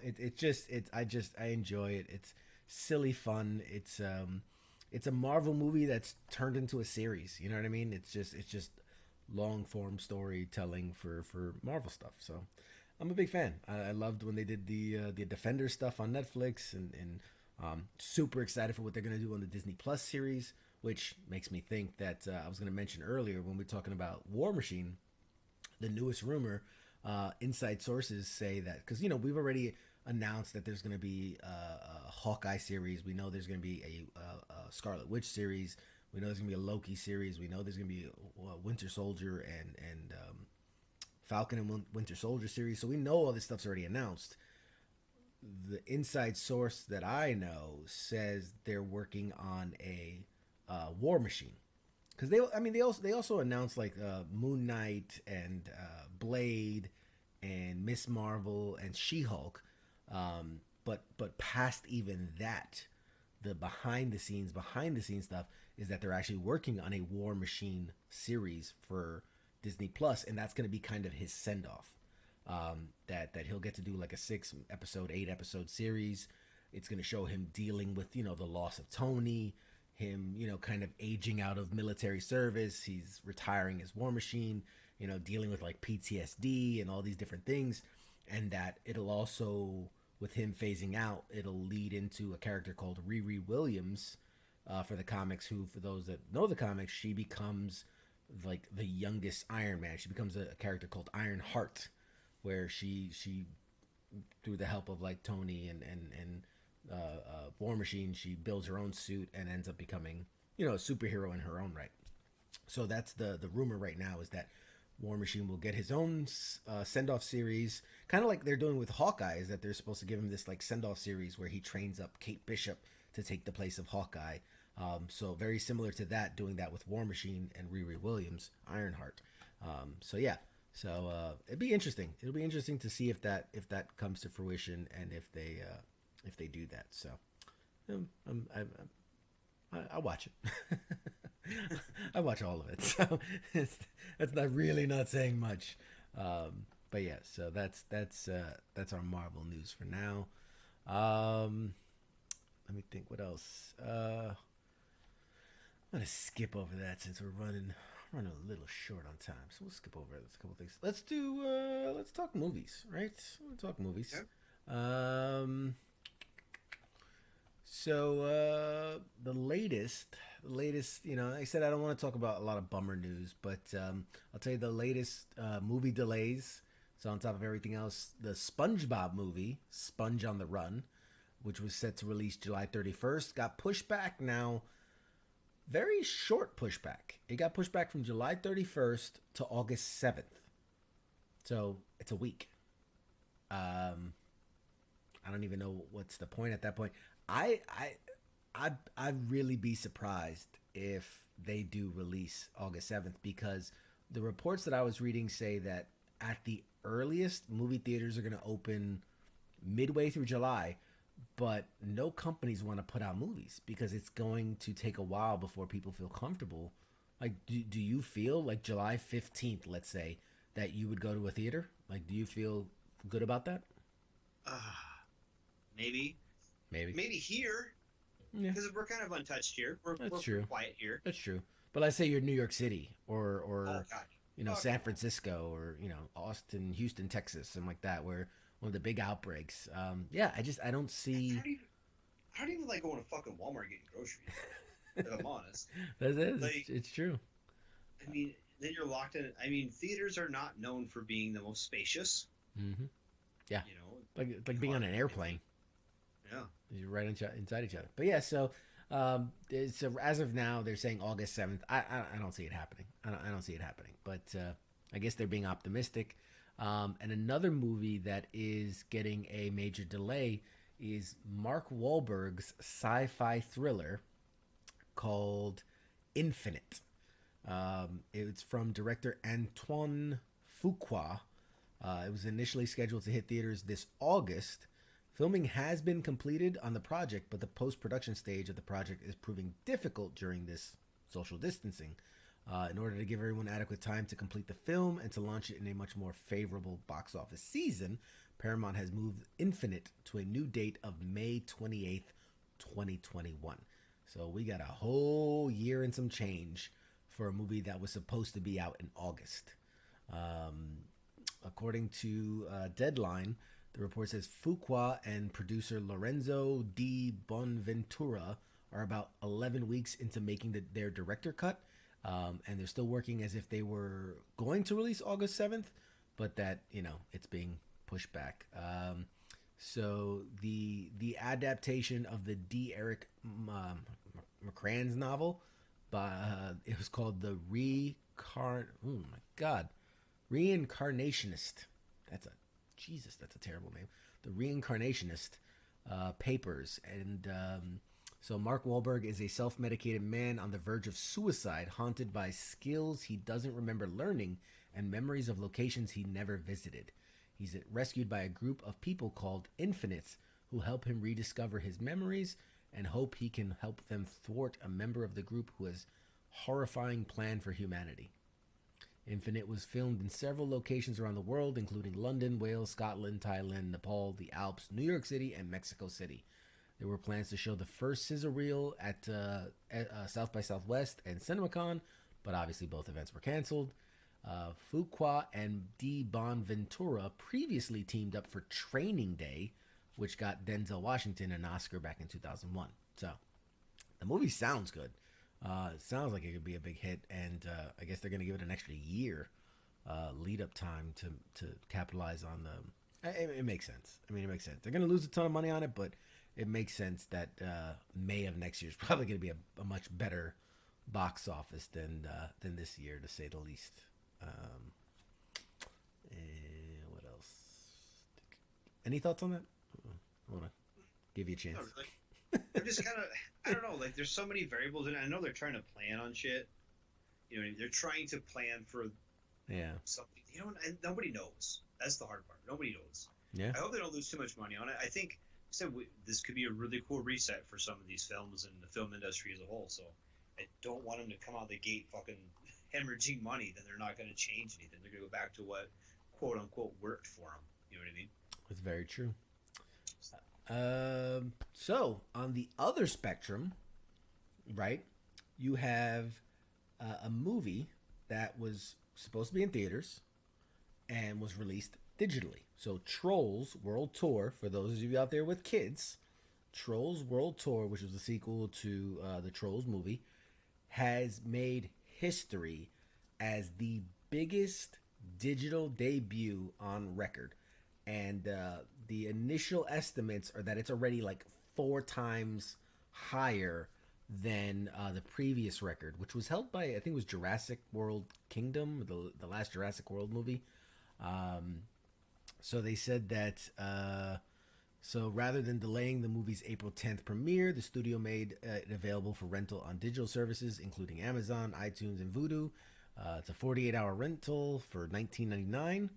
And despite the commercial risk of releasing it, this way, it's become the highest grossing digital title in movie history, scoring the biggest opening day and the biggest weekend for an on-demand release. They didn't say the specific financial numbers, but they did reveal that it wasn't 4, 10 times the business of the past record holder, which was Jurassic World Fallen Kingdom. It topped the charts on Amazon, iTunes, Fandango Now, and Redbox On Demand. The reviews are actually pretty good. That it's actually a pretty good movie. It's got Anna Kendrick, Justin Timberlake. They were able to secure, I think, Rachel Bloom, Mary J. Blige, Kelly Clarkson. There's even a K-pop band that got in on it. Very musical number, lots of poppy, rocky music in there. So it's I mean, digitally it's going to be a big hit for the studio. But I know a lot of people thought that this might be the trend, that movies were going to release straight to digital, and I think that was this week and last week and maybe next week. But I think outside of that, a lot of studios aren't going to take that approach for it. I know Artemis Fowl, which was supposed to be a big Disney movie release this summer, is going straight to Disney Plus. But anything big budget, so like your Milan, your Black Widow, Jungle Cruise, which is a rock movie, a movie starring The Rock, not an actual rock movie. All those they're going to be holding those until theaters reopen. Other studios have opted to sell off certain titles. So Kumail Nanjiani had a comedy coming out called The Lovebirds, which actually looked really funny, set to hit theaters, and basically the company sold the rights to Netflix. So it's going to go straight to Netflix. They're just going to skip the theaters altogether and go straight to Netflix. And that was Paramount sold the rights to Netflix. Amazon Prime recently purchased the XTX My Spy. So My Spy was a movie with Dave Bautista. He's going to be a spy, and a kid, I guess, catches him being a spy and blackmails him like, hey, train me to be a spy. And, comedy, action. That was supposed to go to the theaters, and they sold the rights off to Amazon Prime. So that'll be a direct to Amazon Prime feature. There's a case for it, but just I don't think expect it to become the norm in any way, shape, or form. It's not going to happen. Have you seen any movies, maybe digitally, that you were either planning on seeing or not planning on seeing? Not really, because I don't know. Like I said, we got the kids. We got a shit ton of kids. So it's kind of like we just got to keep up with what they want to watch. You know what I mean? But I think that I know a big one that was in our house that they were really excited about was Frozen 2 coming out early onto Disney Plus. They were, that was all the rage. And I was like, right when this first started going on too. And the kids have been the one that are scouting things. And actually we kind of have been on a kick the last probably week of like old movies. Like, I think the girls right now are watching like 16 Candles and shit like that. You know what I mean? Oh, I was thinking like Iron Man 1 and Captain America 1. Real old movies. No, they're going like 80s and shit. They're like watching Ferris Bueller's Day Off and shit. And I was like, ooh. So. You're doing something right, man. You're doing something right. I'm not. They just do it on their own. I just stay out of the way. That's it.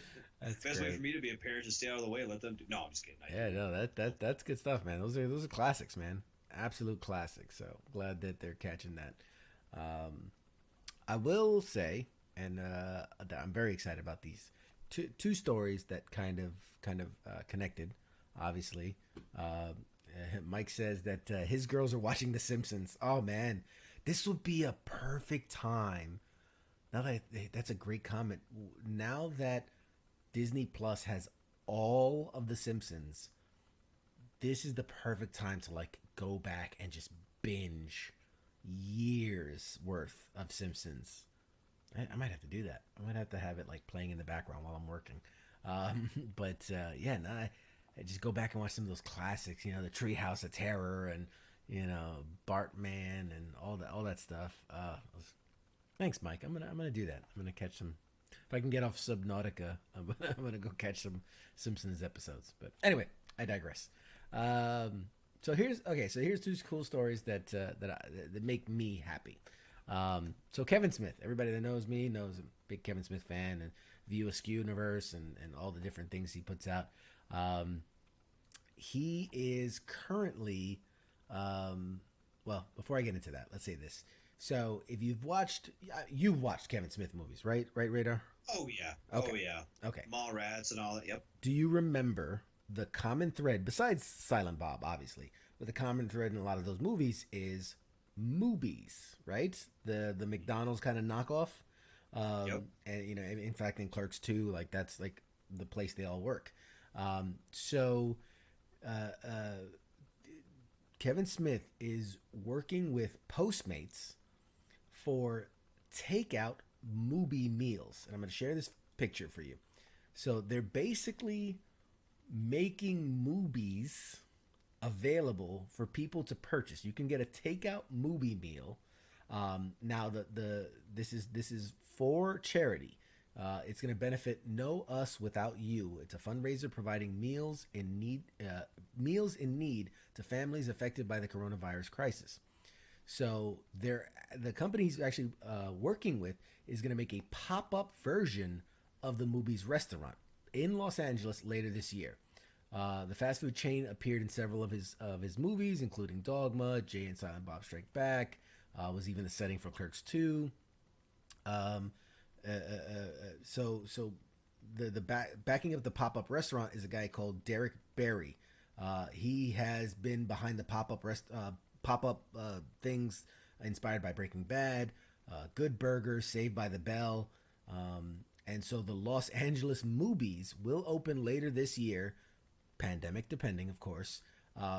And Smith went on record saying, ever since I first introduced this fictional fast food place in my films, folks have said, you suck at movies, why don't you open a movies? So now you'll be able to order, before the pop-up officially opens, you'll be able to order a movie meal. It's going to be available for delivery, unfortunately only in Los Angeles. It's via Postmates starting Sunday, April 19th through April 25th. The takeout movie meal will include the movie's messy lasagna sandwich, wow, offered with a side of hater tots, which were inspired by Jay and Silent Bob's reboot movie. If you've seen that, it's available on Amazon Prime and a bunch of other places for free. And of course, chocolate-covered pretzels as a dessert. So, and that's inspired by Mallrats. So the meal will also include a toy surprise, which is a Jay and Silent Bob reboot card autographed by Smith himself. Card holders will also be entitled to preferred seating when the pop-up actually opens to the public. He said in a fake person eating actual food from a real restaurant, adding meals prepared by Chef Royce Burke and the Secret Lasagna and Market. So follow at Movies Pop-Up. And he says, on the high holiday of 420, live the movie slogan, I'm eating it. So there you have it. You can get real movies food if you're in the Los Angeles area. So for those of you that are in the Los Angeles area, check it out. I'm actually going to be in LA probably later this year. I'm going to see if I can time it to where I actually stop in at movies and pick me up a lasagna sandwich, because that sounds appetizing, real appetizing. And maybe I'll try to take some pictures and video, and we'll make a thing out of it. But what do you think? What do you think about movies coming to the real world? I think that's fucking fantastic. So stoked about that. But it's some of those things like this in LA, dude. And I'm like way far from LA. We'll meet up, man. We'll meet up in LA, man. We'll grab a quick bite. No, yeah, I agree with you. I think it's hilarious. I think it's awesome. I think it's great marketing. I was scrolling through because he linked it to the guy that's kind of responsible for all these pop-ups, and I saw the one they did for Saved by the Bell. It is crazy. They built the Max. Like, if you remember the classic Max set, where they hung out and they ate food, like, you would think they took a picture of the set and was like, oh no, this is like, no, they recreated the Max at the Saved by the Bell pop-up, and yeah, you could eat like there. That actually, the last time I was in LA, I actually did see the a pop-up that they had. Forget which one it was for. I think it was when they did it was the one where they were doing the Breaking Bad one, but they repurposed it when they came out with El Camino, which was like the follow-up story about Jesse Pinkman after the events of Breaking Bad. So when they did El Camino, they did kind of a co-branded launch, and they revitalized that Breaking Bad pop-up and made it, specific to El Camino. But yeah, so they do a really good job with this stuff. I mean, they put a lot of work and effort into it, and I think the public responds. You know, these are beloved franchises, and yeah, I think especially in LA, you know, home of Kevin Smith and Jay Muse and all them, I think it's going to be, successful. I think it's going to be successful. I think it's funny because, you know, he's like full on, I think, vegetarian now or vegan now. Obviously he's lost a ton of weight. He looks very different from his fat Silent Bob days. But so to think that he finally came out. Your asshole eaten by a skinny guy in an overcoat. that classic. Doesn't have the same ring to it though. Exactly. Yeah, skinny guy in an overcoat. Maybe it's creepier now. Like a thin guy in a fat man's overcoat. But yeah, so I think it's such a cool thing is that they're doing that. So the reason I said it's a two-parter, because it's Kevin Smith related, is he's also currently, since he's been sequestered, by the coronaviruses, he was touring with the Reboot Roadshow and doing a bunch of things. And so now that he's had nothing but time to sit at home, he's been heavily working on scripts for future projects. One of them including the Mallrats sequel, because we saw sequels from Jay and Silent Bob, we saw sequels from Clerks, but you're not gonna get a sequel to Dogma, obviously. But obviously one of the beloved franchises was Mallrats, and so he's actually been working on a sequel called Twilight of the Mallrats, and he's been working on it for some time. But case in point, in addressing the pandemic, Smith said that it was reading he was doing about the economic impact of the pandemic on retail, especially malls, that made him realize this was something that needed to be included in his script, because the Mall's rat story centers in a mall. So he plans on utilizing parts of this pandemic, the coronavirus pandemic, to be incorporated into the Mallrats sequel. He said, "It's so weird. I was writing today, and I was working on Twilight of the Mallrats, and I just read last night's article about the retail apocalypse, where 2020 was going to be the death knell for a bunch of stores anyway, but that the pandemic has escalated that and made it a lot worse. And we're about to see a lot of big box stores, big name stores that you and I have known for most of our lives just go away forever. That means massive vacancies in malls, so they're predicting the entire implosion of malls. They were already teetering, but an entire implosions across a mall America. So as a guy who's writing a movie set in a mall, I'm like, well, that's useful information for my line of work. So he said I had to start writing the pandemic into the movie, because clearly this is going to be remembered for all of time. It's not like, oh, why would you make that so topical? The coronavirus happened last year. He speculates that you're still going to be hearing corona-related stories and plot lines for the next 5 to 10 years, the same way post 9/11 that was everywhere. So it's kind of like we said that, and we've said this multiple times over the last few weeks, that there are going to be ripples of this, not just, obviously through the healthcare, through the medicine fields, the science fields, but pop culture. We're going to see, like we said, we hope for this renaissance of, great writing and great special effects and great music composing and all these different aspects that blossom after such an event like this. But he said you're gonna see this represented in movies. You're gonna see this represented in TV and different things. So it makes sense that he's writing a movie about malls, and this pandemic might be the final death blow to malls as we know it.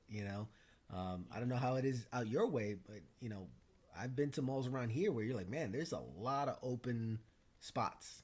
There's a lot of vacancies. And with stores like Sears and Kmart and Macy's and all these that are like struggling to stay afloat, I don't know how they stay relevant or open after this. Right.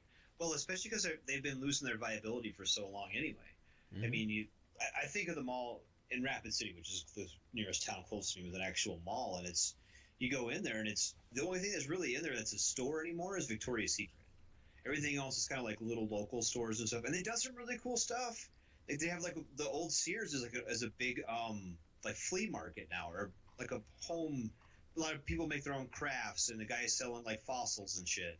It's really really interesting, and I really like how they're using that space. But you look at it, how's that viable long term, especially now? Because like you said, come July, August, even September, maybe these people aren't going to be like all about wanting to get out and about and be, nut to butt with everyone else at the mall. They want to. I don't know. I think it is going to have some pretty long-reaching effects when it comes to that. So I think Kevin Smith is onto something. Yeah, I wholeheartedly agree. So I think we as a country, like you said, the same way 9/11 kind of shaped the next 10 years, and even today we still have things that are impacted from that event. I think he's right that you're going to see impacts of this long term. When you take a business class in the future, they're going to be like, all right, well, what's your coronavirus plan? That's going to be becoming a thing. What's your plan in the case of a national shutdown and a pandemic? That's going to become a part of the culture, the nation's awareness. Everything will it's always going to come back to that. What are you gonna do when the world shuts down? So I think we're going to see a lot of that. I think a lot of that moving forward. And who knows, even in history books, 20 years from now, 30 years from now, they're going to have a chapter in the history books about 2020 and just the shitstorm 2020 was. Between the fires in Australia, the coronavirus. I mean, just it's been a rough one. We're just coming out of the gates, and it's been a I know, it's like the middle of April. We're already all fucked up. I know so many people that are just like, all right, 2020's done. Let's just move on to 2021. Let's just call it a year. Everybody get older, and just we'll just all take a rain check on this year, as it were. That fucking meme where it was like, can I have my mom just smack me in the next year like she promised? That's a good one. That's a good one. All right. Well, I got a bunch more, but that's all right. We'll do one more story. And then we'll start wrapping it up for the night, because I know we're getting there. We're a little long already, but it'll be all right. Yeah. It's all right. So the last story for tonight is something that we touched on, and again, I'm always happy because here's the thing. Let me preface this. There's tons of rumors. Obviously, you go on the internet, and there's tons of rumors about who's going to be directing what, who's going to be acting in what, and who is going to be yada yada yada yada. What's the storyline going to be in the next movie? So it's always nice that I try to pick and choose rumors that just make the most sense to me, or that have kind of the most, just pieces out there. I've heard it from different sources. So I try to pick and choose the rumors that I talk about on here. So it's always nice when one of the rumors I talked about gets confirmed. And so it has officially been confirmed that Sam Raimi, the director, will be directing Doctor Strange Part 2.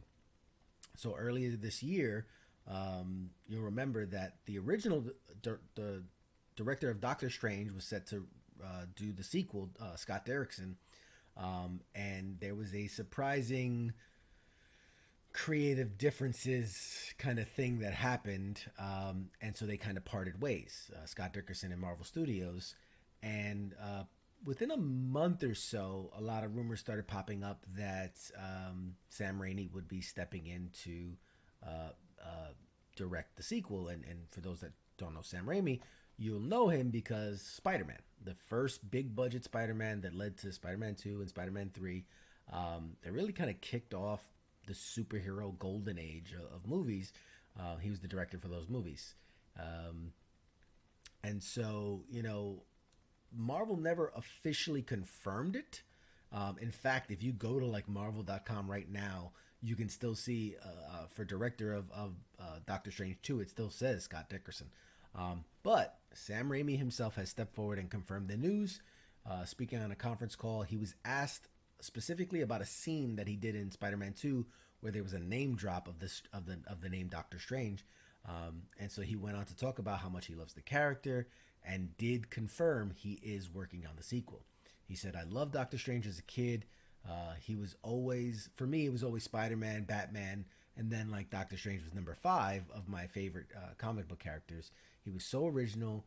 But when we had the chance in that moment in Spider-Man 2, I had no idea here we would be all these years later making a Doctor Strange movie. So it was really funny. It's funny to me that coincidentally, you know, I put that line in the movie years ago, and now here I am working on it. To his credit, Dickerson himself had nothing but high praise for Raimi when it was revealed earlier this year that he would probably be replacing him as director. He wrote on Twitter, "I've worked with Sam Raimi. He's one of the nicest people I've known in the film business, and as a director, a true living legend. What a great choice to take over Doctor Strange." The production on Doctor Strange sequel was originally set to kick off just a few weeks from now, but due to the whole COVID-19, Marvel Studios and the Walt Disney Company have paused all productions and even delayed the entire Phase 4 slate of MCU movies. So Doctor Strange in the Multiverse of Madness was previously set to arrive May of next year, 2021, and is now scheduled to hit November 5th of 2021. So Sam Raimi, Spider-Man movies, directing Doctor Strange 2. What are your thoughts? I think it's fantastic. I really do. I know. I think. Well, you've been talking it up. It's exciting, so, right? It is. It is. Yeah, you know, I think it's gonna be great. For those that only know Sam Raimi as the guy that did Spider-Man, he's done so much other stuff.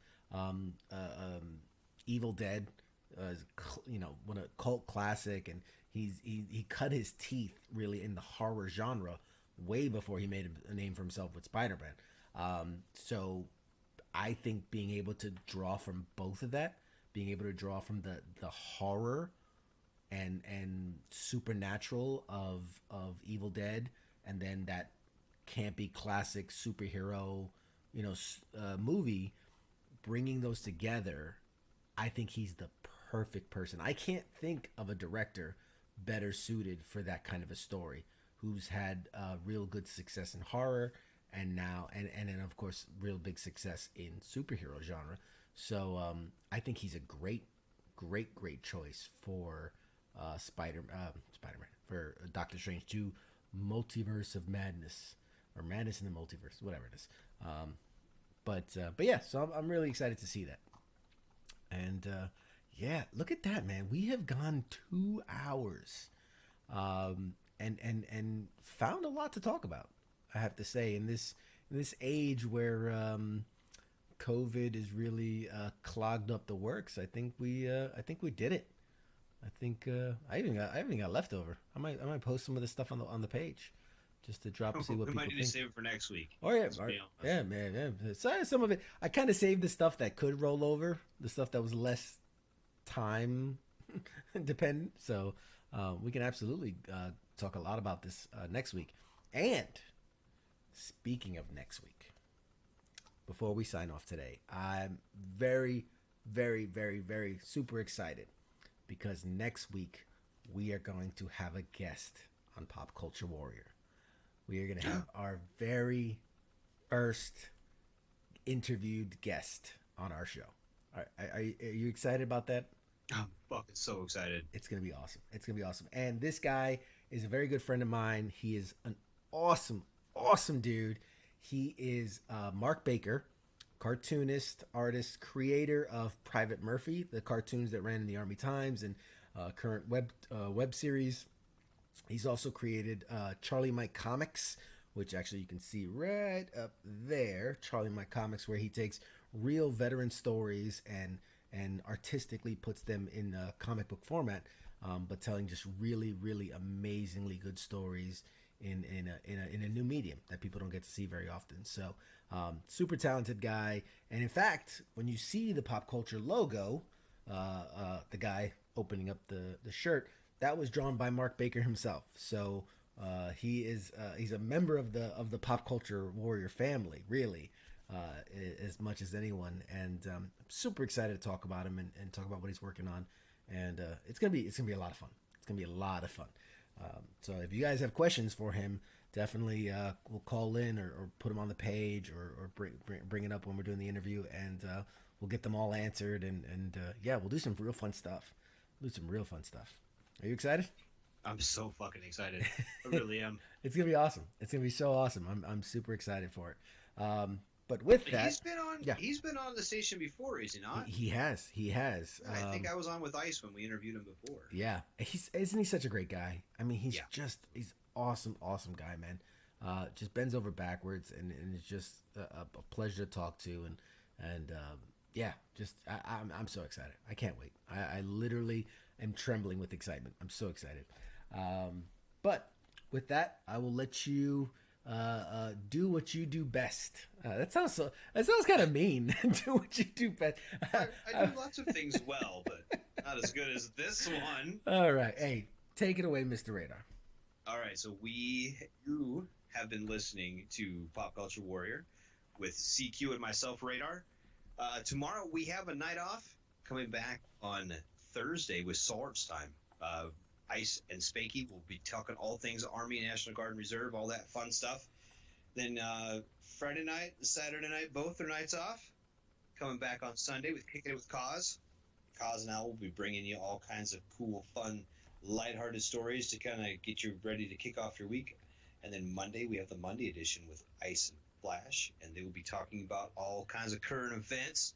Imagine there'll be some COVID in there and all kinds of fun shit. Just a little bit. And then bringing you back to Tuesday nights with us. That's right. You got any last things you want to say to the beautiful people that are still in attendance or listening at home on the podcast? No, thanks for checking us out. Thanks for hanging out with us tonight. It's been a blast. It always is. And we do this for you guys. So thanks for hanging out. Absolutely. So with that, I will say good night to you fine folks. Thank you for tuning in to another episode of Pop Culture Warrior. Like you said, we do this for you guys, and just to have some fun and chat some geeky stuff. As we do every week, I'd like to end this episode with a little comedy clip. This person is one of my absolute favorites. I kind of came up into comedy with her. She is a U.S. Marine Corps veteran. She's a comedian. She is a writer. She is a producer. She's helped produce a phenomenally funny, great mockumentary about. Well, I can't. Look her up. It's hilarious. This is, oh man, I'm so excited to share this with you guys because it's one of my favorite people. She truly makes me laugh. So, with that being said, I bid you guys an adieu and stand by for the comedic stylings of U.S. Marine Corps veteran Stephanie Kline. We'll see you guys next week. Shots. Very prolific tweeter. Everyone, please welcome to the stage Stephanie Kline.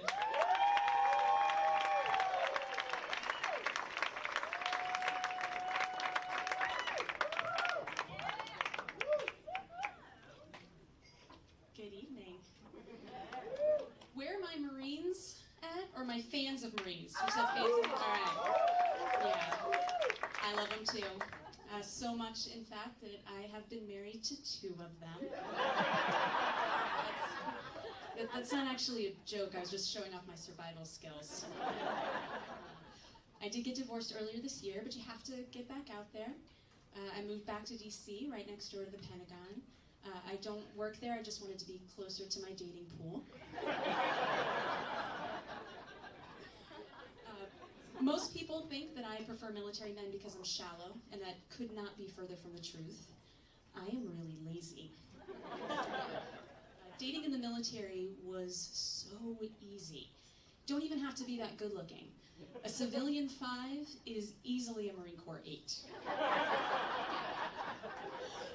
Or an Army 12.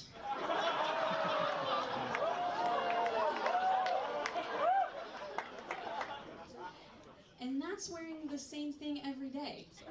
Yeah, every guy I've ever dated has seen me in 3 outfits. Uniform, workout gear, naked. And when we're in uniform, all it takes is one look to know everything you need to know about the other person. You get their rank, their pay, their employment history. Yeah, it is amazing. But out here in the real world, I can't tell any of that. So I am now forced to go to painful lengths to gather this intel from men. Like, talk to them. Well, the good news is my mother recently informed me that at this point in my life, no matter what I do, I will probably die alone.